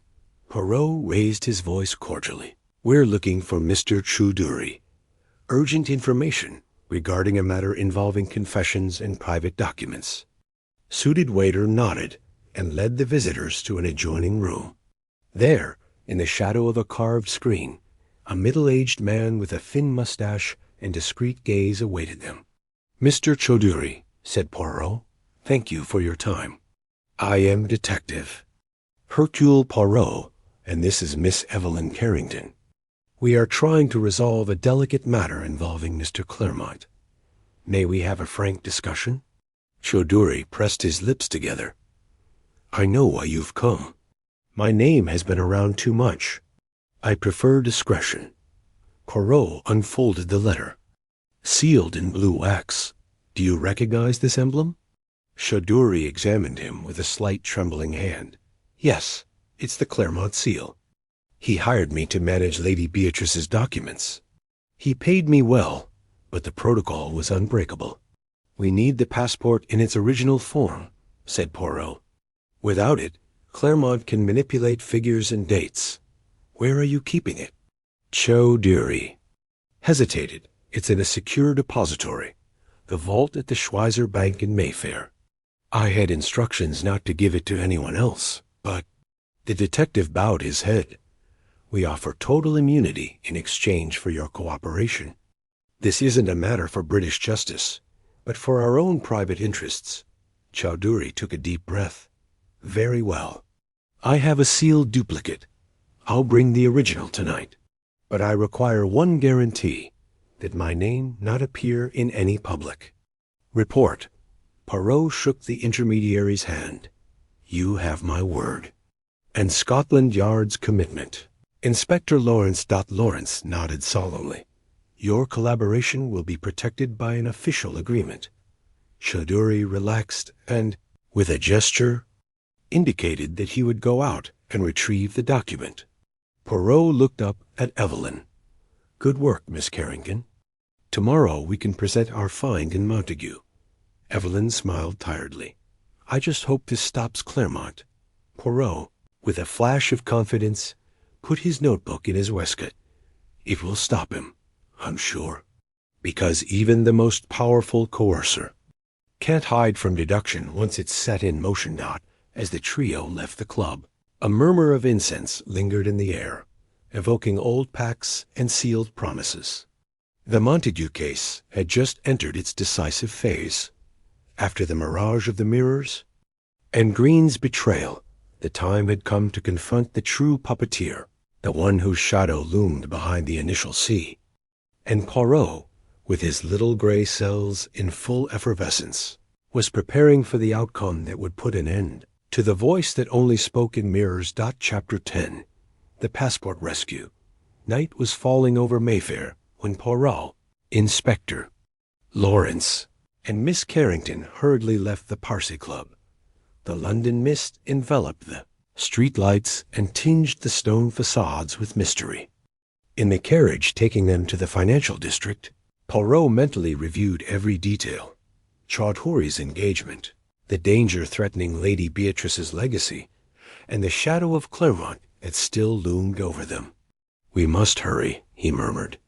Chaudhuri will bring the original passport tonight, but the Schweizer Bank closes at midnight. I would ask you to leave the carriage, Miss Carrington, and head for the rear entrance of the bank. We will await instructions there. Evelyn nodded, determinedly, pulling her coat closer against the cold. Inspector Lawrence pulled out his flashlight and nodded. We'll make sure not to attract attention. I'll escort the young lady. Poirot, with his characteristic bearing, opened the carriage door. Let discretion be our ally. By the faint glow of a street lamp, Evelyn and Lawrence disappeared into the shadows toward the slate-colored stone building. Poirot closed his eyes for a moment and exhaled. My adventurous spirit rejoices in this night of clandestine mission. Then he stood up and called to the coachman. Please wait somewhere nearby. At 11:30 inside the Schweizer Bank. The atmosphere was cold and almost deserted. Only 2 security guards remained at the front desk and the main treasury door, protected by a temporary lock. Evelyn and Lawrence, modestly dressed, approached silently. A marble passageway led them to the vault. There, standing next to the large metal chest, Chaudhuri appeared, his expression tense. Here is the document, he whispered, handing over. An envelope sealed with the blue stamp of Warring Falcons. the original of Lady Beatrice Montague's passport. Evelyn picked up the envelope with firm hands. "Thank you, Mr. Chaudhuri. Your cooperation will be kept strictly confidential." Chaudhuri nodded, relieved. "My name will not be mentioned. I only ask that my family be kept out of all this." Lawrence pointed at the nearby guard. "Let us continue with our procedure, sir," he ordered. "We don't want to disturb you any further." The guards made way for them, and Evelyn, along with Poirot and Lawrence, withdrew to the main hall. Chaudhuri remained for a moment, reflecting, and then disappeared upstairs toward the emergency exit. Evelyn turned to Lawrence. "We have the document. Now we need to verify its contents and ensure Claremont doesn't obtain it before the trial." "Exactly," Lawrence confirmed. "We must return to Montague immediately." Without further delay, the trio left the bank and, without attracting attention, dispersed into the street. A sedan bearing the Scotland Yard emblem was waiting, hidden in a side street. Poirot climbed aboard and announced, back to Montague, "Please." The sky was still dark when the carriage pulled up to the main entrance of the estate. The iron gate creaked open, revealing the gravel driveway. Baron Smythe, anxious, met them with Butler Evans. "I thought you wouldn't be back tonight until the morning," he said worriedly. "Did you get your passport?" Poirot descended with the envelope in his hand. "We have it here in its entirety. But we won't open it until Lady Beatrice and our friend Inspector Lawrence are present." Evelyn followed him down and handed the envelope to the Baron. "We are ready to proceed," he announced. "If Claremont were to attempt to communicate, I could do so to demand his surrender." The Baron nodded and led the group into the central drawing room, where the first light of dawn filtered through the half-open curtains. On the mahogany table, Poirot placed the sealed envelope next to his little gray cells, represented this time in the form of his magnifying glass and walking stick. Lady Beatrice appeared on the threshold, dressed in an ivory silk gown, face pale from insomnia. Her eyes lit up as she took in the envelope. "Monsieur Poirot, have you recovered it?" he asked in a broken voice. "That's right, madame," he replied affably. "But we must review its contents very calmly and in the presence of official witnesses." Inspector Lawrence sat next to Lady Beatrice, and Evelyn took another chair nearby.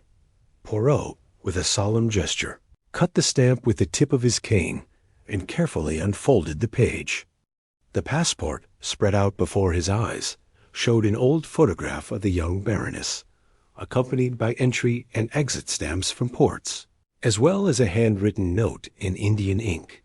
"Secret annex, the sum of 5,000 rupees agreed upon with Mr.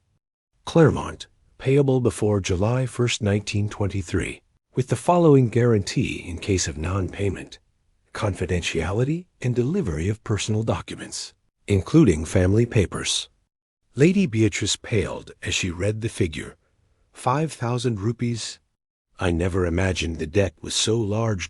Evelyn squeezed his hand. "We must present this evidence to the court. It will be enough to render Claremont speechless." Poirot nodded. Indeed. "The disclosure of these clauses will show that Green acted not out of love for art, but out of a desperate need to evade the coercion. Claremont will lose its power of blackmail." Lawrence, analyzing the sheet, recommended, "It's important to obtain an official certificate from the banking authorities in Bombay certifying the authenticity of this entry. We can apply for this through the British consulate." The detective put the passport in a protective envelope. "I'll make the necessary arrangements. In the meantime, I ask the Baron to strengthen the legal defenses and the inspector to prepare an immediate appeal to the prosecutor." Baron looked up. "You can count on my support. I will consult with our lawyers without delay." Lady Beatrice sighed with relief. "Thank you. Thank you all. You've saved my name and my family's honor." Poirot inclined his head. "Nothing pleases me more than to see the truth finally restored." But we still have one last step, publicly unmasking Claremont and bringing him to justice. Evelyn, determined, added, I'll do whatever it takes to make sure he never threatens anyone again. That same afternoon, Inspector Lawrence telegraphed British Consulate in Bombay, requesting a certificate of validity for the entry. While they awaited a reply, Poirot spent hours reviewing every page of Lady Beatrice's diary, confirming dates, names of intermediaries, and wax seals. Each piece of information became another line in the web of evidence pointing to the real puppeteer. As night fell, the group gathered in the library. The scent of tea and old papers still lingered in the air, silent witnesses to an intrigue that began with the echo of voices in the mirrors. Poirot, observing each of his allies, smiled confidently. Tomorrow, when we deliver this complete dossier to the prosecutor, a trial will begin that will clear up Montague's last ghosts. And then we can expose Mr. Claremont and his schemes without fear of reprisal. Lady Beatrice raised her teacup in a toast for justice, truth, and Monsieur Poirot's little gray cells. They all gently clinked their cups, sealing the coming triumph that would put an end to a mystery woven of mirrors, betrayals, and debts from a distant past that the reflection of truth, at last, was advancing toward its definitive brilliance. Chapter 11. The silent menace. The morning dawned with a delicate glow filtering through the mist behind the poplar treetops. At Montague, the air was filled with the tension of an impending trial. Every corridor echoed with the discreet murmur of servants and lawyers organizing files. Only a day ago, they had recovered Lady Beatrice's passport and gathered compelling evidence of Claremont's coercion. But the true power still waited, hidden in the folds of correspondence and in the silence of the moneylender's allies. Poirot went down to the breakfast room, wearing his trusty beret and holding his cane. He found Baron Smythe leafing through letters by the window, his expression grave. Monsieur Poirot, the Baron greeted without looking up. This letter has arrived from Claremont. I don't know whether to read it in the presence of the others.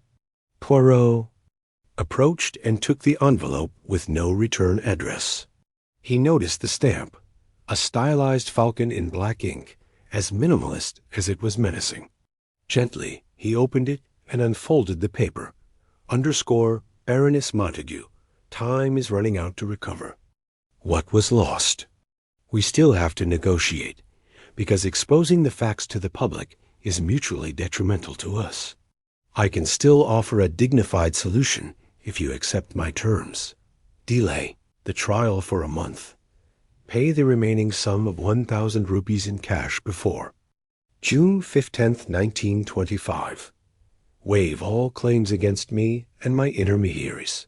Otherwise, his irrefutable evidence will not prevent the secret Bombay case from being leaked to the press and destroying his reputation. Kind regards. C. Lady Beatrice, who had just entered with Evelyn at her side, paled and dropped her breakfast tray. Colonel Hastings, who had just arrived, picked it up in a flash. Madame, be careful, he said gently. Evelyn retrieved the letter and read it in a low voice before looking up. He's trying to blackmail us again. He's willing to delay the process if we pay. He wants to take advantage of the media pressure. Poirot put the envelope in his inside pocket and exhaled calmly. Mr. Claremont completely ignores my faith in justice and my esteem for the truth. I will not accept truces based on fear. Lady Beatrice, her pulse trembling, asked, should we give in to protect our image? Poirot bowed his head firmly. The image is corrupted by negotiating with threats. Furthermore, we've requested the consulate's certificate attesting to the authenticity of the Bombay documents. Once we have it, our case will be unavoidable. And on the 18th, he added, looking at his silver watch, there is no legal deadline within which a blackmailer can delay legal action without a formal appeal. Baron Smythe, recovering his spirits, approved. I agree not to give in. We must stand firm. In the afternoon, in the vestry that served as a temporary office, Poirot met with Inspector Lawrence and the Baron's defense attorney, Mr. Wilkins. The lawyer was studying a file filled with consular stamps and literal translations of passports. "I've reviewed the consulate's report," Wilkins explained. "It confirms beyond any doubt that the secrecy clause exists in an official document. Thus, we will reject any attempt at delay." They read the certification together. British Consulate in Bombay, June 8, 1925. It is hereby certified that Lady Beatrice Montague's original passport contains, along with the visa stamps, a handwritten enclosure containing the terms of a loan of 5,000 rupees to Claremont and its return in the event of default. Authorized signature, C. Chaudhuri. Poirot smiled with satisfaction. With this confirmation, the blackmail scheme is deactivated. Claremont will no longer be able to dictate deadlines. Only the law will govern the process. Mr. Wilkins put the sheets in a portfolio and leaned over Poirot. "Are you worried about any personal retaliation before the trial?" Poirot paled slightly. "Yes, Claremont still has the resources to pressure witnesses and corrupt officials. Therefore, I request that discreet police establish surveillance around Chaudhuri and the homes of key witnesses." He indicated Evelyn and Martha Linton. "I need to guarantee their safety." Lawrence nodded. "I'll order patrols every 4 hours and assign an undercover detective to each of them." Poirot raised his walking stick and added, "I would also like a confidential messaging service to be set up for my communications with Scotland Yard, avoiding conventional postal mail." The inspector stated, "It will be so." That same evening, as the lanterns were lit in the Montague Gardens, Poirot received one last visitor, Colonel Hastings, who had remained at the estate to escort Lady Beatrice, and Miss Carrington, who wished to accompany her aunt. They crossed the threshold of the library and found Poirot examining a map of the judicial district. "Monsieur Poirot," Hastings began, "do you think Claremont will send someone to intimidate us?" The detective looked up. "It's likely. A desperate man is turning to his minions. We could be subject to an attempted kidnapping, a falsification of evidence, or even a nighttime raid on the Hall of Mirrors, with the aim of destroying the facsimile and sowing chaos." Evelyn paled. "Should we also strengthen internal security?" Poirot sat up and drew lines with a pointer on the map. "Yes, I suggest continuous patrols of the Hall of Mirrors, with sealed doors and makeshift alarms, bells on the doorknobs and key priests guarding them. We'll invite Hastings to sleep in the same wing to respond to any incidents."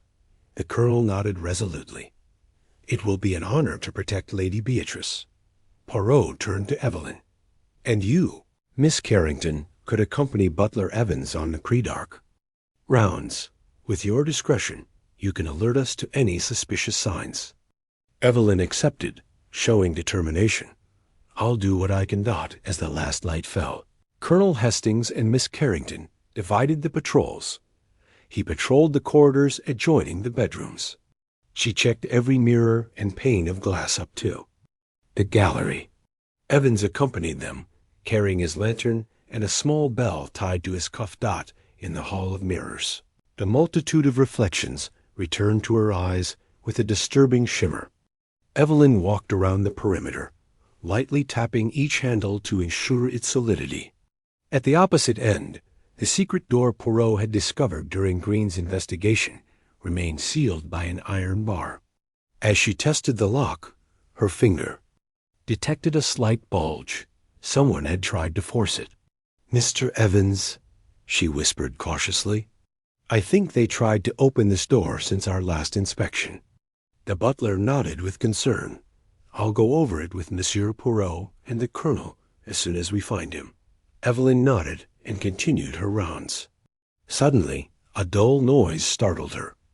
A slender, masked figure slipped behind one of the mirrored panels. The flashlight's glow flickered as it passed in front of the multiple panes of glass, multiplying the silhouette into fragmentary images. Evelyn gasped. She took a step back, but the floor creaked. The figure reacted immediately, raising a metal gauntlet that reflected the light and produced a blinding flash.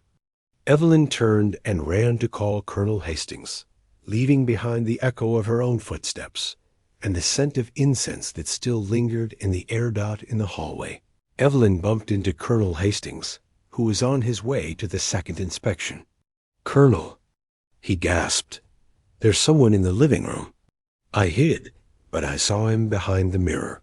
Hastings raised his revolver with determination. "Take me there, miss." They entered the hall of mirrors together. The candles on the lounge chairs cast a dim light that danced on the glass. The masked figure was nowhere to be seen, but on the floor they found a shoe print similar to the one Poirot had attributed to Green, though larger.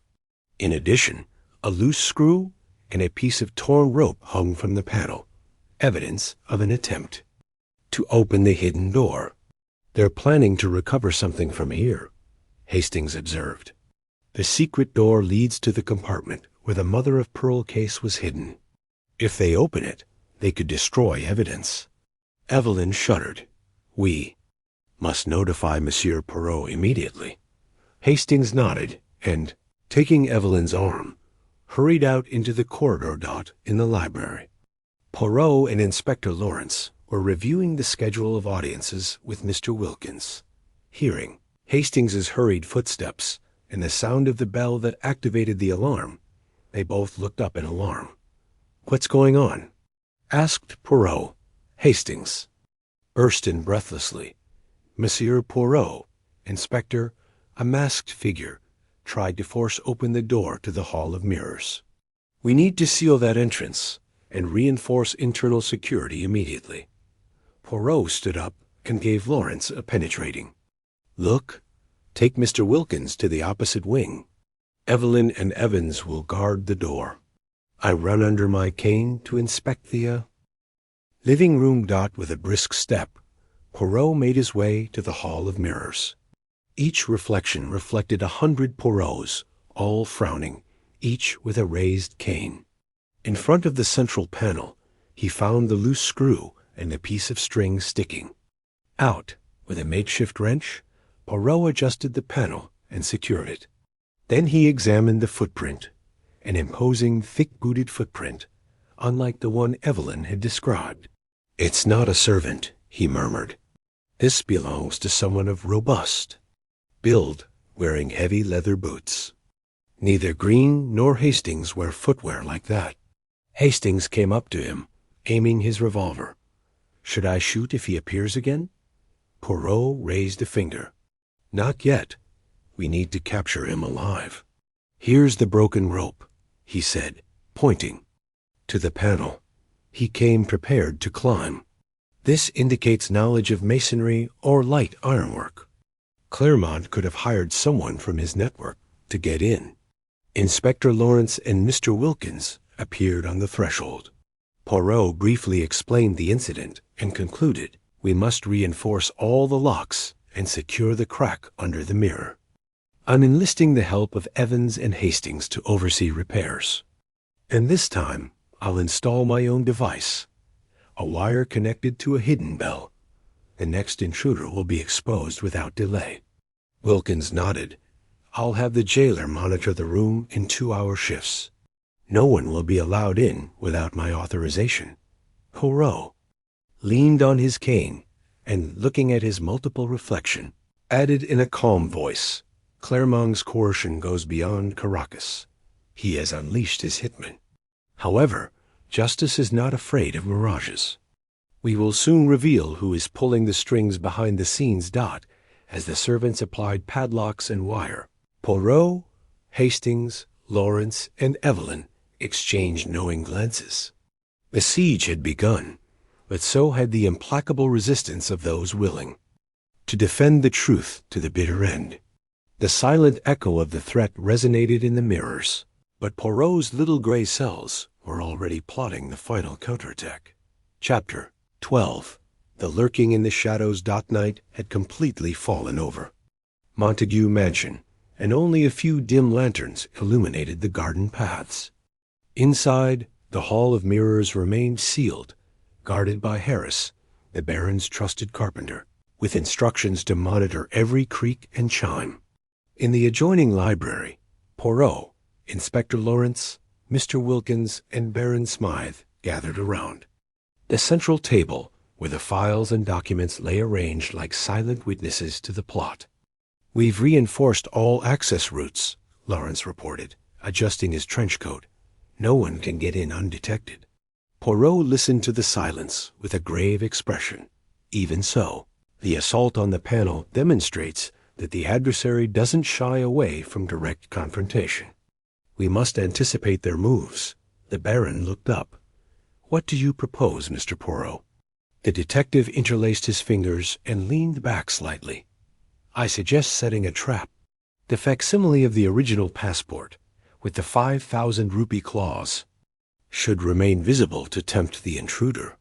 We will place it in the Hall of Mirrors tonight, while he believes the room is unguarded." Mr. Wilkins frowned. "Won't that jeopardize the security of the authentic document?" Poirot smiled confidently. "No, sir. We'll use an exact duplicate with a forged Shuduri seal. The original will be safely stored in my briefcase, accompanied by Inspector Lawrence. That way, when the intruder shows up, he'll find the decoy, and we can catch him in the act." The Baron nodded determinedly. "Let's do it." As the fire crackled. In the library fireplace, Evelyn Carrington and Martha Linton volunteered to help prepare the duplicate and place it in its place. "I'll facsimile the annex," Evelyn said with a steady hand, imitating Bombay calligraphy. Martha, an expert in bookbinding restoration, added, "And I'll age the paper with tea smoke and warm wax. No one will notice the difference."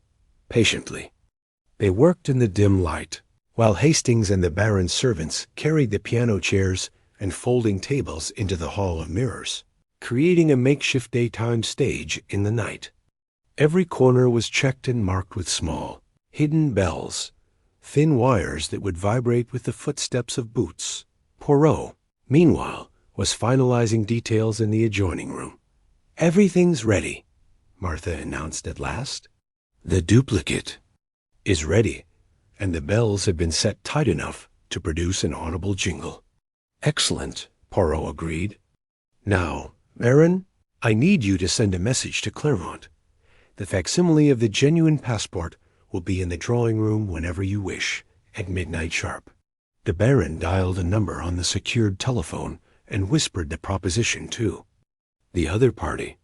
In the silence, Poirot clasped his hands and turned his gaze to the hidden door. "In an hour, we'll know if our invitation has been successful." Midnight arrived with its blanket of stars. The group took up positions in the library, the door ajar to listen for any ringing of the bell. Inspector Lawrence and Poirot guarded the briefcase containing the original document. Hastings and Evans remained near the front door. Evelyn and Martha watched from a small window overlooking the Hall of Mirrors. "Absolute silence," whispered Poirot, placing his ear to the opening. After a few minutes, a light tinkling sound came from inside the drawing room. The bell hidden next to the secret panel vibrated with a subtle echo. Inspector Lawrence raised an arm and signaled with his eyes for the Baron to open the door. Poyser took a step forward and, with a gesture of his cane, gently pushed the door open. There, behind the duplicate passport, they found the figure of a hooded man, crouching down as if to unhook it from the glass. His body was tense, and in his hand a skeleton key with a mother-of-pearl handle was visible. Surprised, he tried to step back, but a sudden flash from the improvised spotlight stopped him. "Stop!" Lawrence exclaimed, drawing his service pistol. "Don't move." The intruder raised his hands, dropping the key. Hastings and Evans moved in to monitor his movements, while Poirot approached with measured steps. "Please remove the hood," the detective asked calmly. The man, forcing open the hood, revealed a familiar face, Bartholomew Green. His expression vacillated between surprise and resignation. "Green!" Baron Smythe exclaimed. "I thought you were in prison." Green stammered. "They let me go after negotiating. I thought I could redeem myself." Poirot raised an inquisitive eyebrow. However, he was seen lurking in the Hall of Mirrors, carrying this key, he said, picking up the mother-of-pearl instrument. "Explain yourself, Mr. Green." Green shrugged and sighed. "Claremont gave me another chance. He said if I recovered the important document, he could erase my mistakes. He promised me payment and the freedom to rebuild my life." Inspector Lawrence frowned. "Who sent it? Claremont himself?" Green shook his head. "I never saw him. I only received the envelope with the blue seal. I didn't even know his face." Poirot nodded thoughtfully.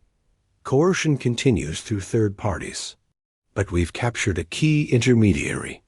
Now, we must interrogate him to get to the heart of the Claremont network." The Baron stepped forward and took Green into custody. "Call the local police," he ordered.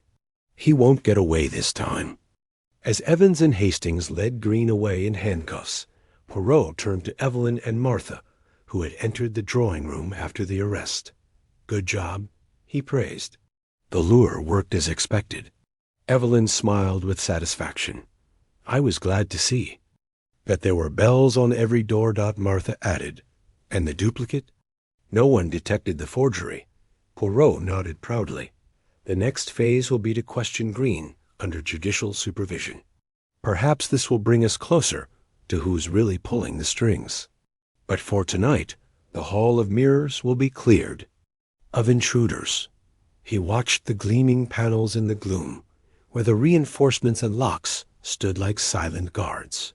"The blackmailer's voice has been silenced," he whispered, "but its final echo remains to be heard in the coming trial." With that, the group left the drawing-room, heading for the library, where, by the fire, they would celebrate their small victory with a cup of tea. The mysterious puppeteer remained hidden, but his pieces were beginning to fall onto Poirot's board. And, in the corners of Montague, the atmosphere became more serene again, although the shadow of the past still waited in the reflections of the mirrors. 13. The midnight interrogation. The rain was just beginning to patter softly against the library windows when Baron Smythe, Inspector Lawrence, and Mr. Wilkins led Bartholomew Green into the small office used for the interrogations.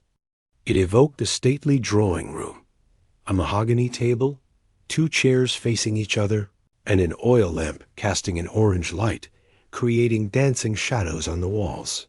Poirot, after handing his walking stick to Evans, stood beside the lawyer, ready to direct the interrogation. Green, his fists clasped and his gaze lowered, was breathing heavily.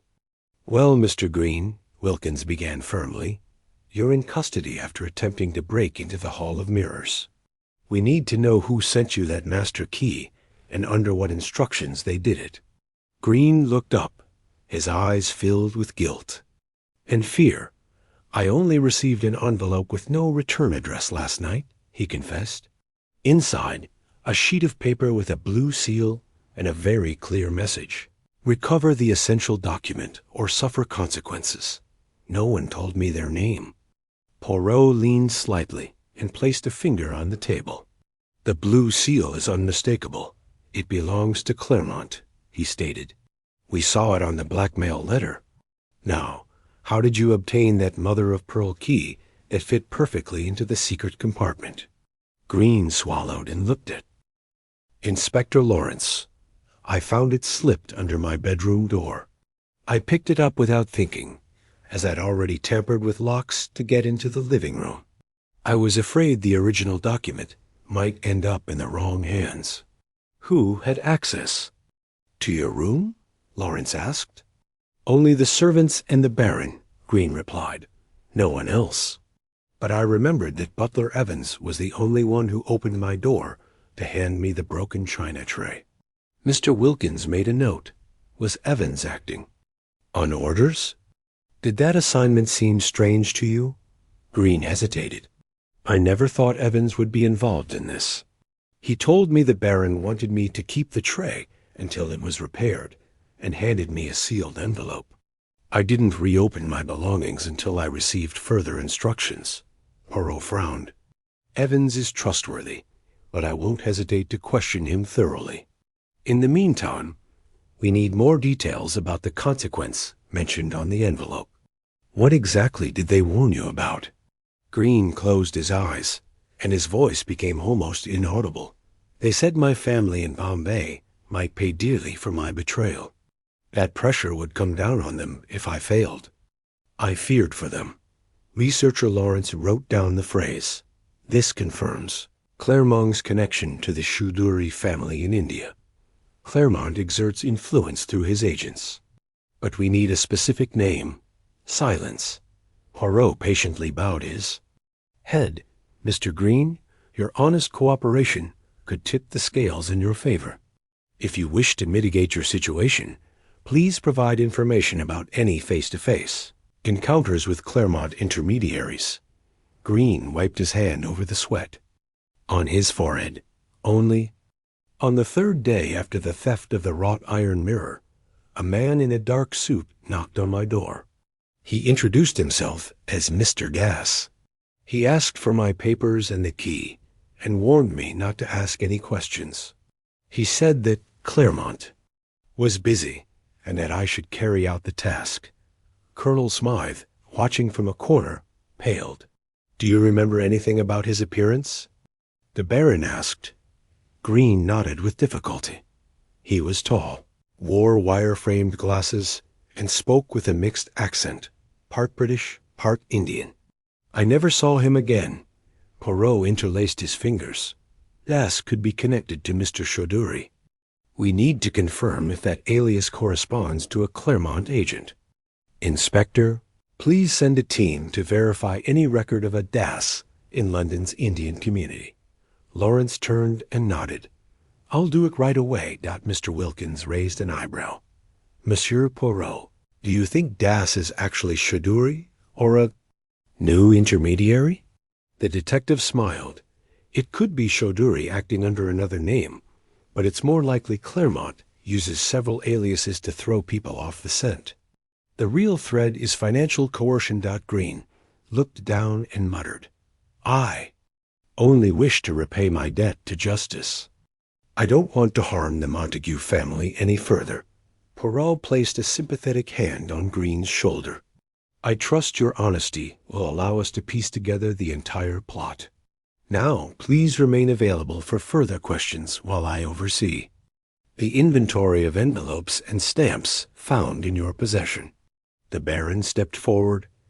Meanwhile, I'm placing additional surveillance on my files in Bombay and in all offices. We won't allow any more surprises. As the tension eased, Inspector Lawrence and Mr. Wilkins escorted Green to the temporary cell in the East Wing. Poirot returned to the library, where Evelyn Carrington and Martha Linton were still conversing, in low voices, worried by the constant threats. Monsieur Poirot, said Evelyn, do you think Das is the one who kept my aunt on edge? The detective nodded as he removed some documents from the sealed envelope. Das most likely acted as a direct liaison with Clermont to avoid any trace of connection with Chaudhuri. We need to uncover his true identity. Martha, a genealogy expert, intervened. I consulted membership lists of the Parsi Society and found a Dinesh Desai who matched his age and position. He could be the man with the wire-rimmed glasses. Poirot looked up, interested. Excellent find, Mrs. Linton. We'll visit your home tomorrow and see if it fits. In the meantime, please maintain discretion. If Clermont suspects something, he might order a more direct attack. Evelyn held the lamp firmly. I will protect my aunt with my life, Monsieur Poirot. The detective gave a friendly smile. And I'll protect justice with my little gray cells, Miss Carrington. Now, let's get some rest. Tomorrow will be a decisive day to unravel Clermont's web and close the case once and for all. Under the murmur of the rain and the muted glow of the lamp, The group set about preparing for their visit to Dinesh Desai. Montague's gloom, relieved after Green's arrest, still held echoes of uncertainty. The real puppeteer remained hidden, but Poirot, stubborn, drew ever closer to the face, controlling the shadow behind the initial C. Chapter 14. The Meeting with Desai. The morning dawned pale and cold as Poirot, accompanied by Inspector Lawrence, Evelyn Carrington, and Martha Linton, set off for the heart of the Marylebone district. The carriage wound its way through cobbled streets lined with red brick and stucco buildings, the wind ruffling the bare branches of the lime trees. On Evelyn's lap lay the dossier containing information on Dinesh Desai. Martha, at her side, held a notebook filled with genealogical references and local newspaper clippings. "Mr. Poirot," whispered Evelyn, adjusting her coat, "are you sure we'll find Desai there?" The detective gave a friendly smile.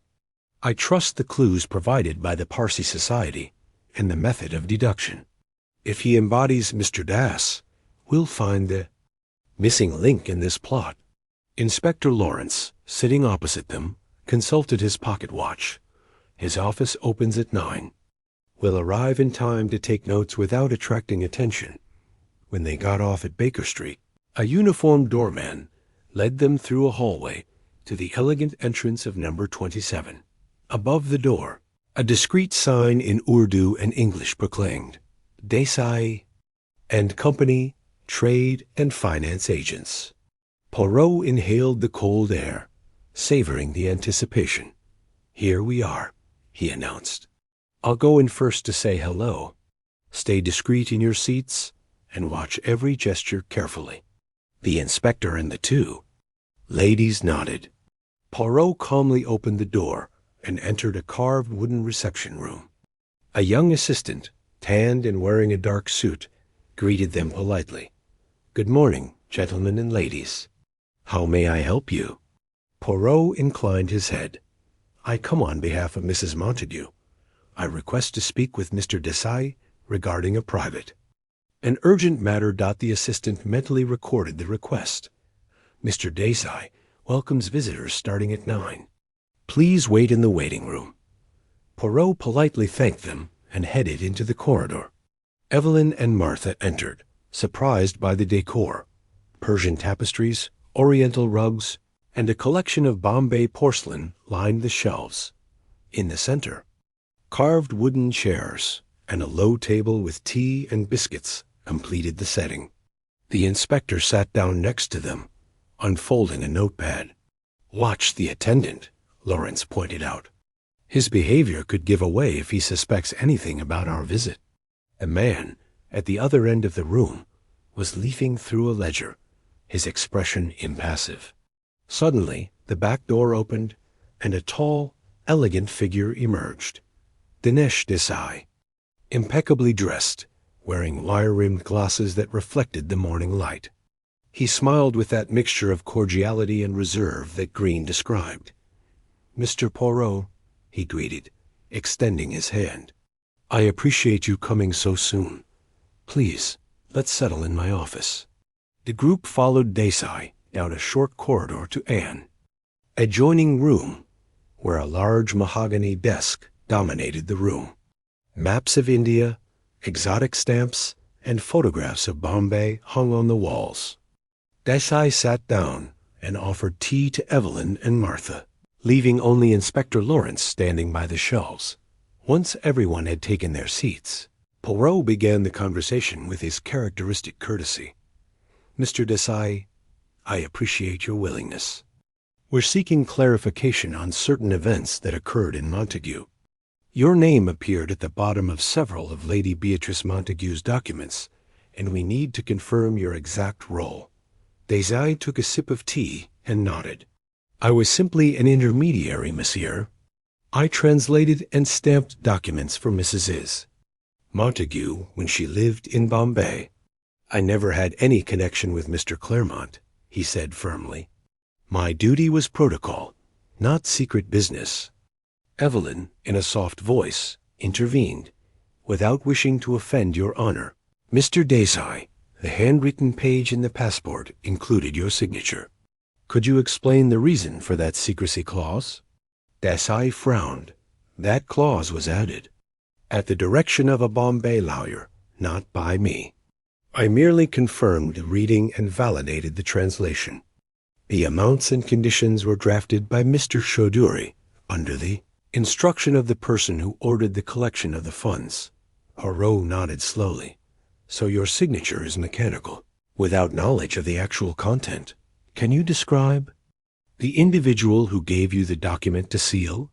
Desai remembered the encounter clearly. He was a serious man, covered in a dark turban and a long coat. I didn't see his entire face, but his voice was deep. He didn't speak in Urdu, but in English, with an unmistakable Bombay accent mixed with British idioms. He said his name was Mr. Das. Inspector Lawrence pursed his lips. Das, an obvious alias. Do you remember if he had any documents or credentials with him? Desai paled slightly. Just an envelope sealed with the Claremont blue falcon.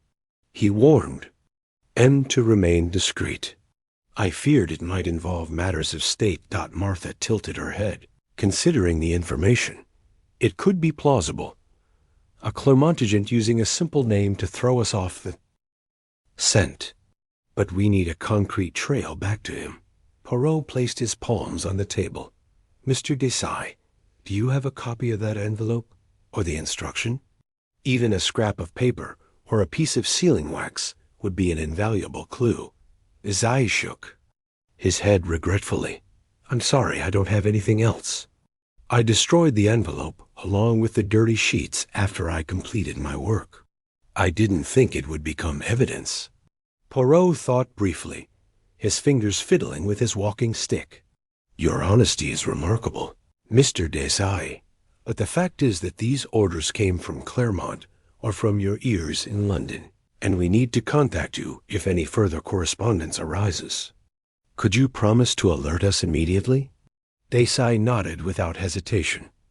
I promise. There won't be any more instructions without my knowledge, and I'm willing to cooperate to the fullest. The detective gave a slight smile. Excellent. Now, please share with Inspector Lawrence any client lists or connections to Bombay personalities that might facilitate the identification of Das. The British agent approached the desk and examined an electronic file. According to your records, you moved documents to 3 addresses in London: Somerset House, Lombard Street, and this office. Any other destinations? Desai hesitated. Maybe. A couple of minor deliveries in Docklands to finalize in-court matters. But I don't remember exact addresses. Poirot sat up and gathered up his notes. That will suffice for now. We appreciate your candor and ask that you remain contactable. We may soon require your personal testimony in Montague. Desai stood up with a polite gesture. You can count on it, sir. Whatever your next move, I'll be at your disposal.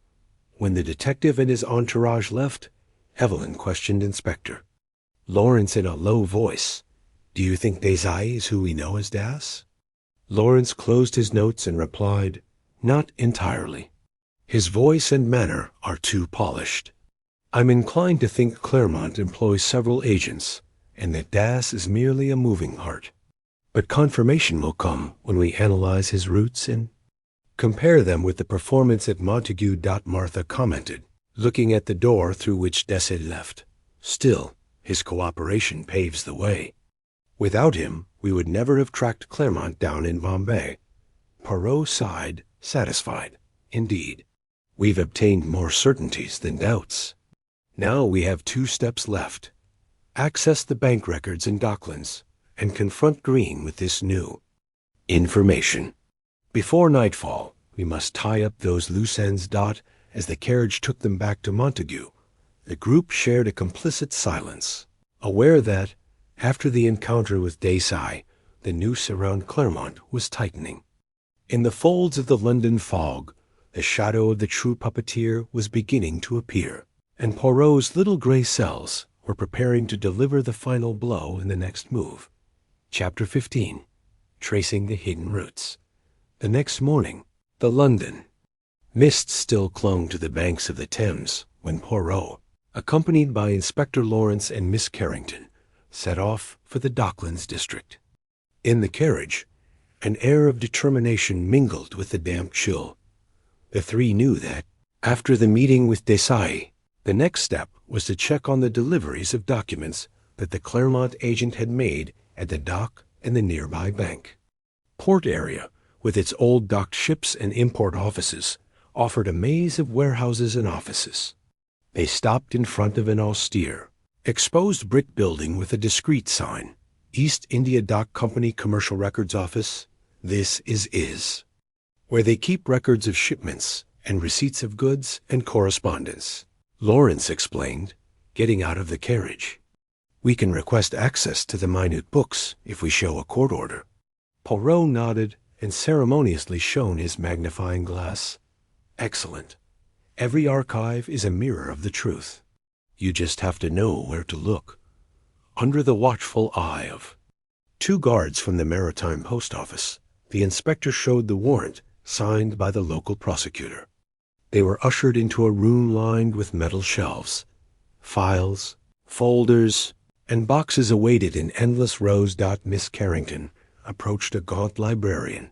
We are looking for entries corresponding to Desai and Company in the sender with the Blue Falcon stamp between January 1923 and June 1925. The librarian sighed and began searching through the indexes. After several minutes, he pulled out 2 folders, one for documents and one for correspondence. Here you are, he said, handing them to her with rigorous neutrality. Poirot opened the correspondence folder and discovered a record of envelopes, sent by Desai and received by addresses at Somerset House, Montague and Smythe, Workshop, several. Entries: Clive and Hodson Law Office on Lombard Street, Maritime, Depository, Archives in North Woolwich. Each entry was sealed with the date, the document number, and very often the blue Claremont seal. Note the regularity of shipments to Clive and Hodson, Poirot noted. It seems Claremont used that law firm as a front for his orders. Lawrence nodded. It would be wise to question the partners at Clive and Hodson. But first, let's look at the file. The document folder contained copies of invoices, delivery notes, and legal summons. Among them, one receipt stood out. Receipt No. 2,389. Sender, Dinesh Deza. Recipient, Schweizer Bank. Mayfair documents. Montague passport, secret annex. Date, June 13th, 1925. Evelyn read in a low voice. This receipt matches the date we recovered. The passport. Perfect. Poirot noted the reference. Now we know that Desai not only handed over to the bank, but also sent abridged versions of the contract to Clive and Hodson. Claremont is seeking legal support in London. Inspector. Lawrence closed the folder. We must inform Mr. Wilkins. He can request appearances from the lawyers involved, as they are listed as recipients of sensitive correspondence. Poirot carefully put the folders away. And in the meantime, let's return to Montague. With this information, we can question Green again. He'll know about the intermediate deliveries to Das or some employee of Clive and Hodson. Back at the estate, Baron Smythe and Mr. Wilkins were waiting for them in the library. The lawyer accepted the folders with a satisfied expression. These receipts and correspondence entries are excellent evidence. With that, I'll request subpoenas for the Lombard Street partners. The Baron added, Meanwhile, I've reinforced security at Somerset House. And the pier. No one can enter without a search.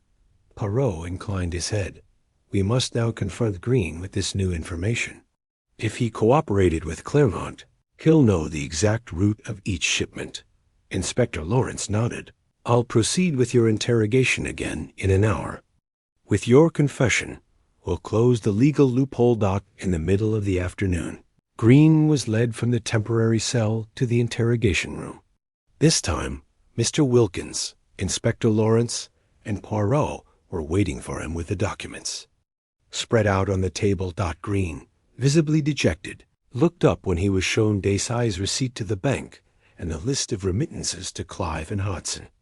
"You recognize these papers, Mr. Green," said Poirot. "They are official records of correspondence you helped to manage."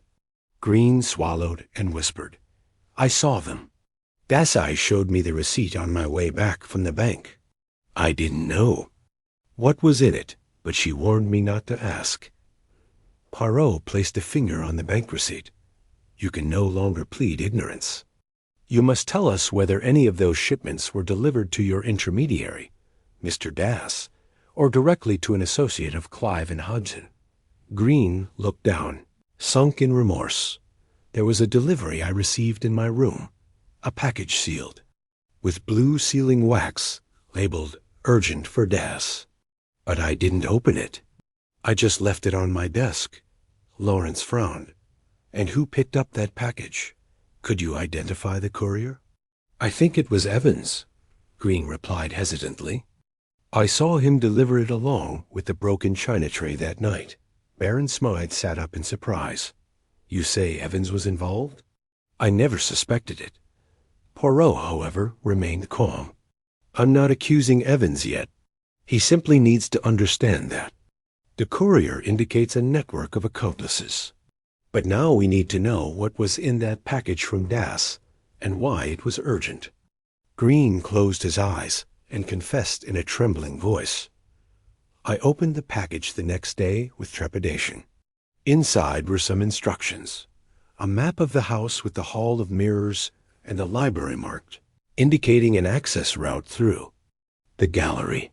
Also a brief note, use the master key and retrieve the essentials before the trial. I don't know exactly what they contained, but I presume it referred to the duplicate I later tried to steal." Evelyn, sitting next to him, paled. Upon hearing confirmation of her own deception, that's how they knew about the decoy. Green, upon taking that note, went out on the first inspection round and discovered the duplicate. That's why he attempted the robbery again that same night. Poirot nodded gravely. Exactly. Clermont's plan included false clues to confuse us. But the real urgency was to make sure the document, whether authentic or duplicate, falls into their hands.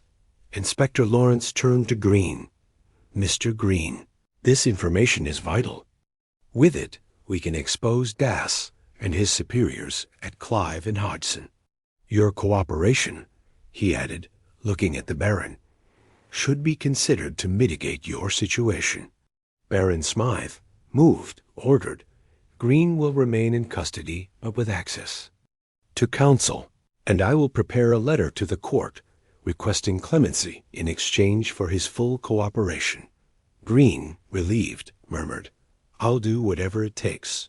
That night, while the Hall of Mirrors remained secured behind padlocks and guards, Poirot gathered the group in the library to finalize the details of the legal assault. With folders open and notes in hand, he outlined the plan. Appearance of Clive and Hodson. Summon them as witnesses at trial, demanding copies of any correspondence received. Evans' confrontation. Question him about the package delivered to Green and the instructions. Received Somerset House inquiry. Check if you received envelopes with blue sealing wax, and, if so, who signed them. Witness protection.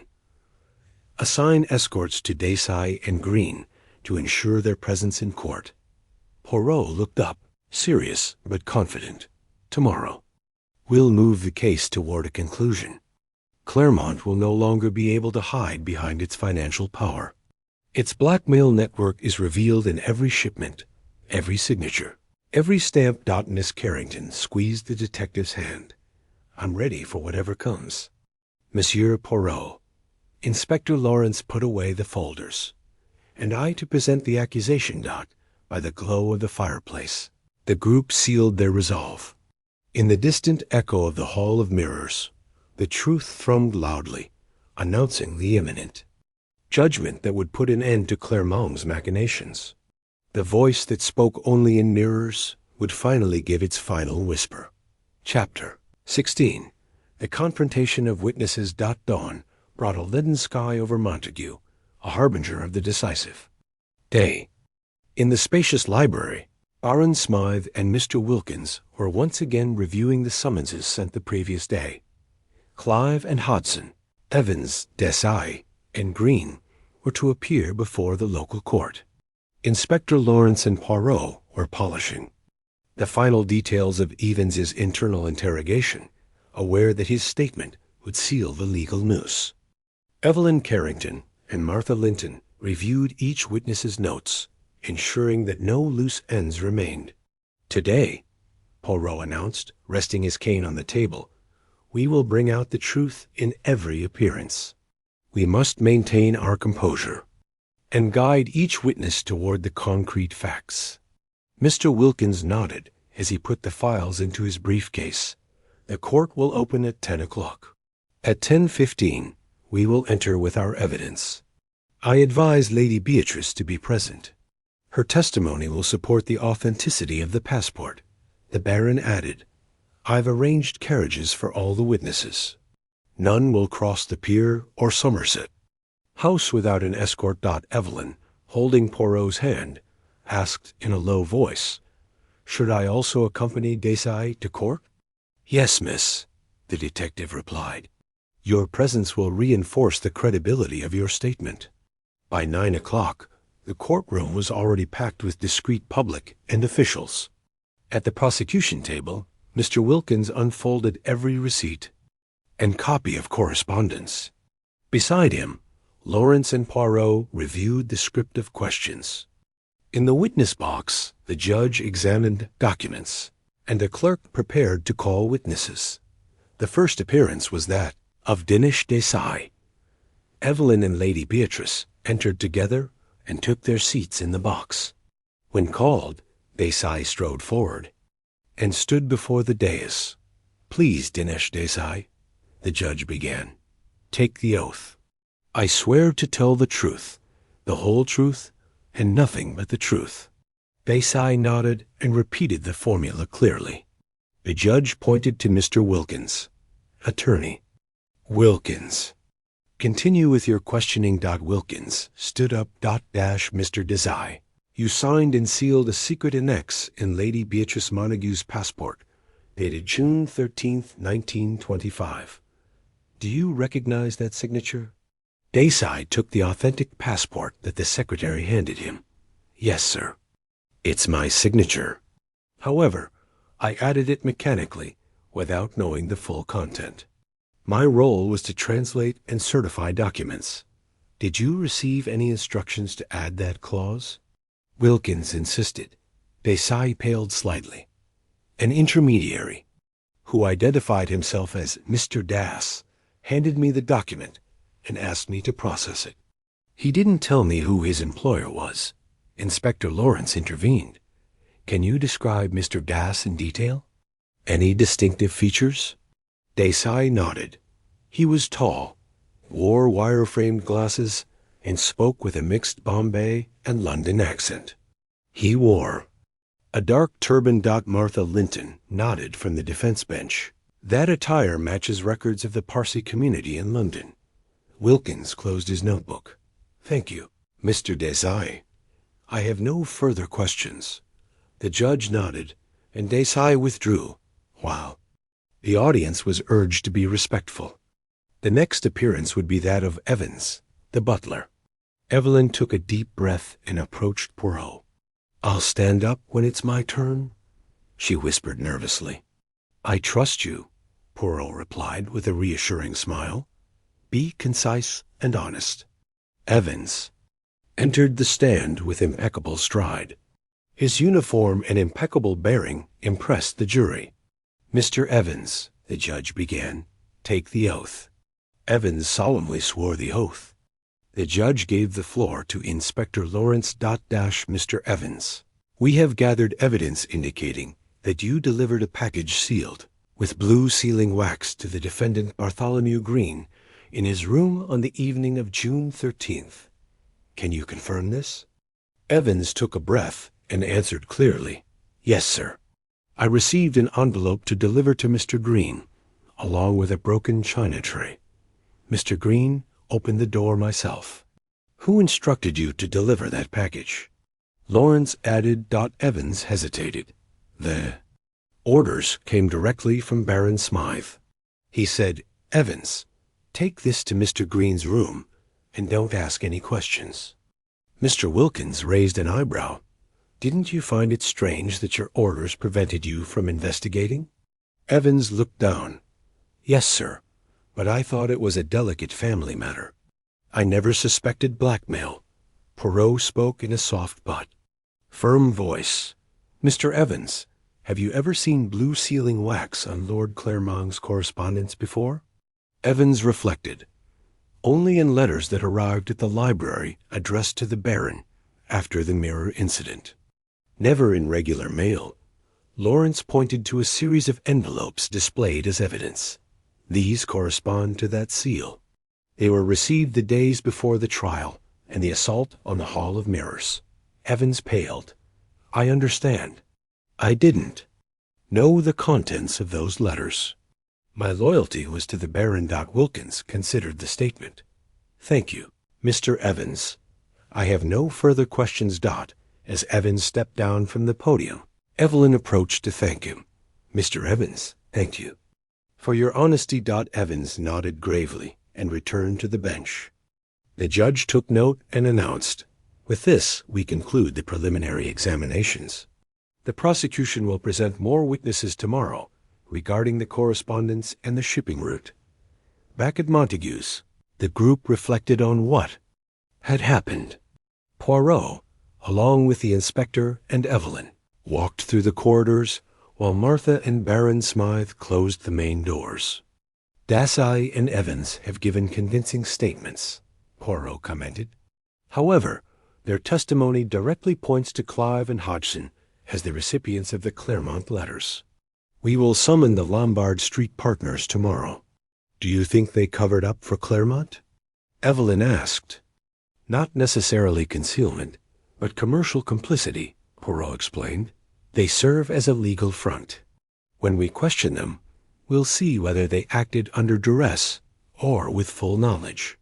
Inspector Lawrence added, the press is already beginning to use the word scandal.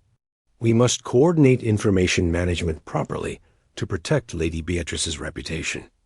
I will issue an official statement from the family, the Baron offered, emphasizing the diligence of justice. Poirot nodded. Good. In the meantime, let's prepare for tomorrow. His voice in the mirrors will vanish when the partners admit to having received those envelopes. A time will come to reveal the true puppet master behind the initial C. As evening fell, the group dispersed to rest. Poirot, alone in the dimness of his study, lit his desk lamp and took out his notebook. But in his mind, he was already toying with future testimonies and Clermont's possible stratagems. The case, far from over, was approaching its climax. Justice awaited on the other side of the courtroom, and the echo of deduction grew ever louder. Chapter 17. The Lombard Street Trial.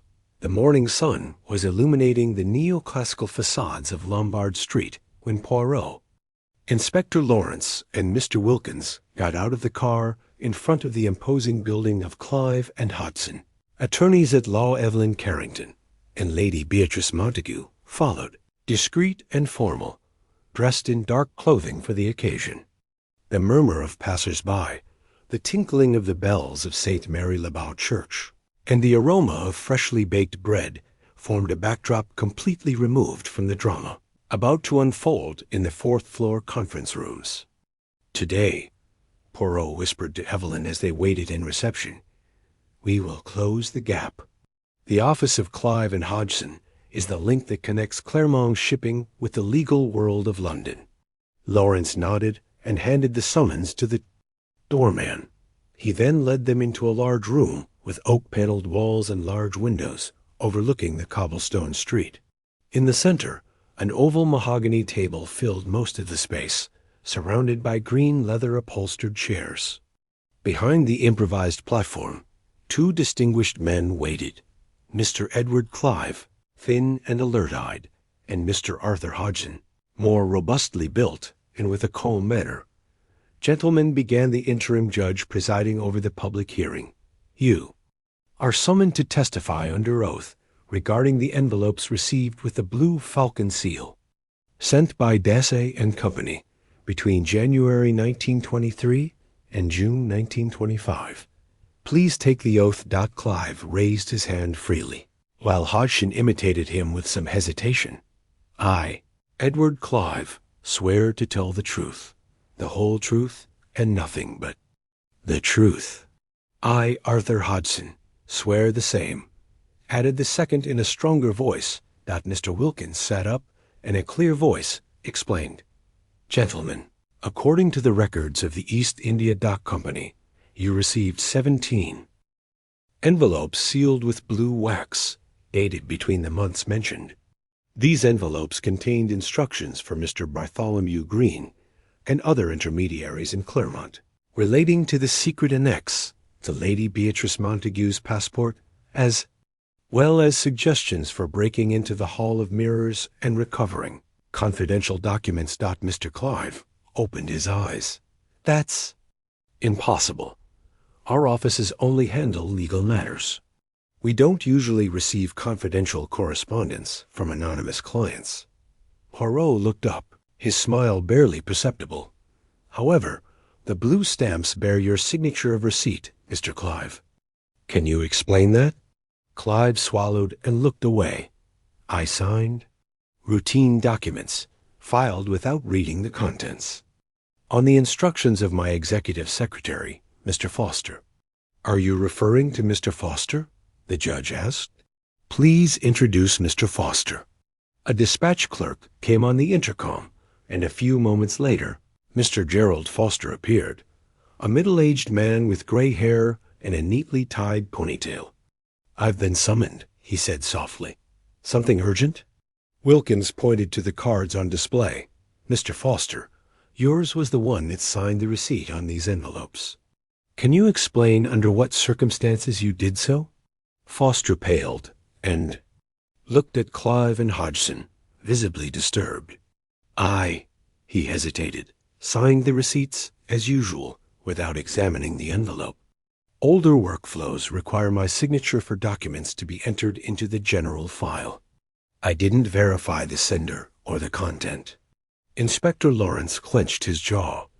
And who instructed you to maintain that procedure without exception? Foster lowered his eyes.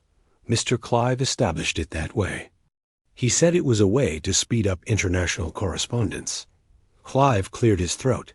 That's correct. My priority was to maintain a clean flow of documents for cross-border business.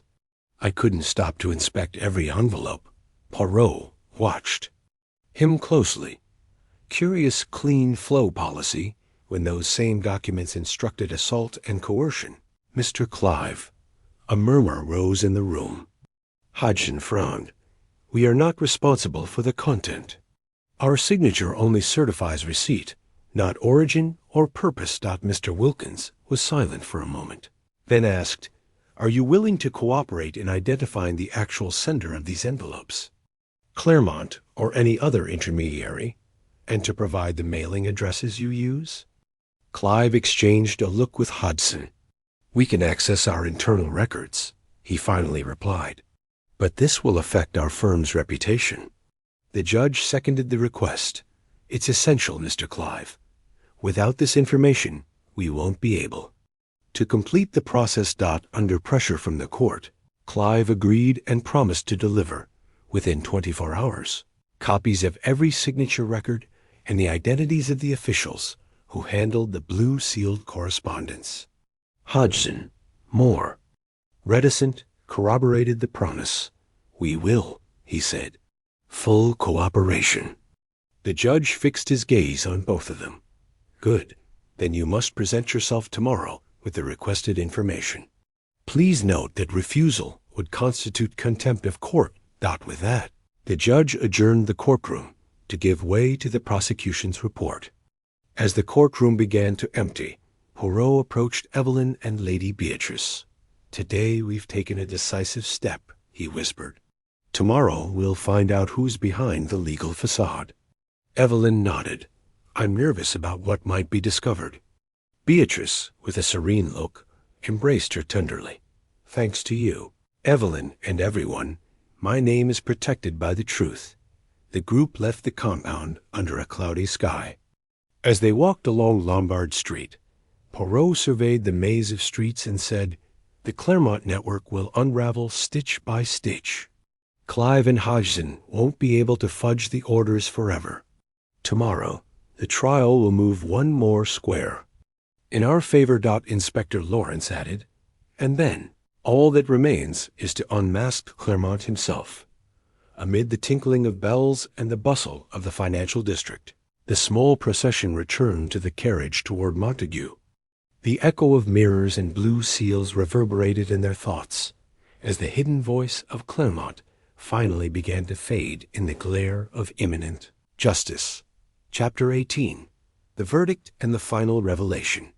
The morning sun gilded the windows of the local court as the judge resumed sitting to deliver the final ruling in the case of Montague v. Claremont. The silence in the courtroom was almost solemn.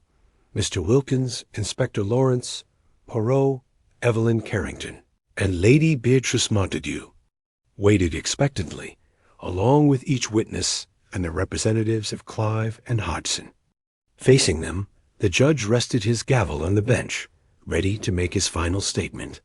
Having heard the testimony of Mr. Clive and Mr. Hodgson, the appearance of Dinesh Desai, Mr. Evans, and the successive confessions of Mr. Bartholomew Green, the judge began in a firm voice. This court finds it established that there was a blackmail and coercion scheme organized by a certain Claremont, whose real name is Charles Harrington Claremont. A murmur ran through the room. Lady Beatrice squeezed Evelyn's hand, and she nodded, urging the detective to continue.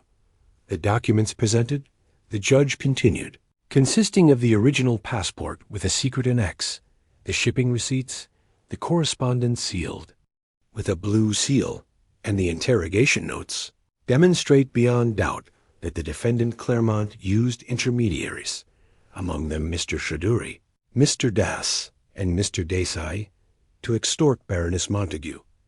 Poirot remained silent, allowing the weight of the accusation to fall upon those present. In a corner, Mr. Wilkins nodded with satisfaction, while Inspector Lawrence watched the lawyers' faces. Furthermore, the judge continued, it has been proven that Mr. Claremont instigated the crime of assault on the Hall of Mirrors and the tampering of evidence by sending envelopes intended to confuse the investigation.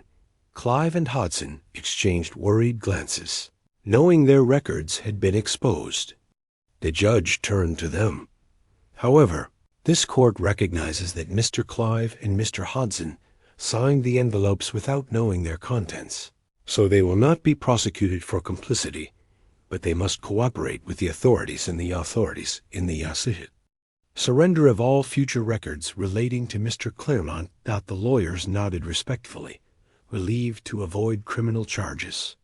The judge looked up and addressed the jury, who had remained seated. Gentlemen of the jury, have you reached a verdict? The jury spokesman stood up. Yes, sir. We find Mr. Charles Harrington Claremont guilty of extortion, conspiracy, and coercion. A collective sigh ran through the courtroom. Claremont, sitting in the dock, paled upon hearing the verdict. The judge raised his gavel. I find Mr. Claremont's responsibility proven and order his immediate arrest for sentencing in accordance with the law. I schedule sentencing for next Monday. The moment the judge struck the bench, a gentle shove from Poirot to Evelyn signaled the end of attention. Lady Beatrice exhaled with relief as the guards escorted Claremont from the chamber. Back at Montague Manor, the carriage moved forward in an atmosphere of restored calm. Baron Smythe and Martha Linton, seated opposite Poirot and Evelyn, exchanged satisfied smiles. On the porch, Butler Evans waited with hot tea on a silver tray. Monsieur Poirot, the Baron said gratefully, Your genius and your little gray cells have saved my family's honor." The detective nodded modestly. My duty was to reveal the truth hidden behind mirrors and seals. Justice has prevailed today against blackmail and greed. Evelyn handed Lady Beatrice a cup of tea. "Auntie, we can finally put this suffering behind." "You see," whispered. Lady Beatrice smiled, her eyes slightly moist. "Thank you all, and especially you, my dear Evelyn. Your courage and loyalty have been invaluable." Martha, sitting next to Lady Beatrice, added, "And your historical perspective helped. U.S. tie up loose ends that would otherwise have been left unfinished." The Baron gently patted his sister's shoulder. "The Hall of Mirrors will once again host our gatherings, but this time without secrets or hidden whispers." That afternoon, in the now uncovered and free Hall of Mirrors, the group gathered to celebrate the victory. The glass walls reflected the evening light and the warmth of the fireplace. A neutral facsimile was placed on the central pedestal, a gilt-framed mirror, with no legends or gems to distract the eye. Poirot, with his walking stick in one hand, and a glass of champagne in the other, raised a brief dedication to the truth which always triumphs over deception, and to the Montague family, who can now face hidden voices without fear. They clinked their glasses with a brief tinkling, an ironic echo of the bells that had earlier warned of danger. Lady Beatrice closed her eyes for a moment, and then spoke clearly. "May this room be a witness to laughter and sincere confidences, without further mysteries." Hastings, with his martial bearing, raised his glass. "To Poirot's little gray cells, who showed us the way today. Epilogue a week later. The trial concluded with Charles Harrington Claremont being sentenced to 15 years in prison for extortion and conspiracy. The intermediaries, from Green to Desai to Chaudhuri, received lesser sentences and witness protection measures, acknowledging their cooperation. Clive and Hodgson implemented new document verification policies to prevent automated signatures that facilitated the crime. And in Montague, life resumed its serene pace. In the last scene, Poirot, Hastings, and Evelyn said goodbye at the train station. "Goodbye, Monsieur Poirot," Evelyn said gratefully. "Thank you for teaching me that the truth fears no illusions."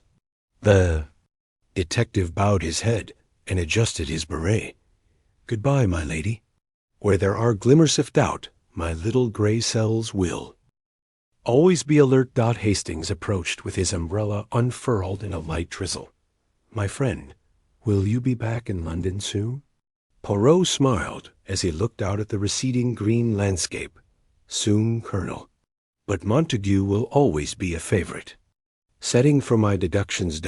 And with those words, the express glided down the tracks, taking Poirot back to the big city, where new voices, real and reflected, would await the detective ready to uncover its secrets.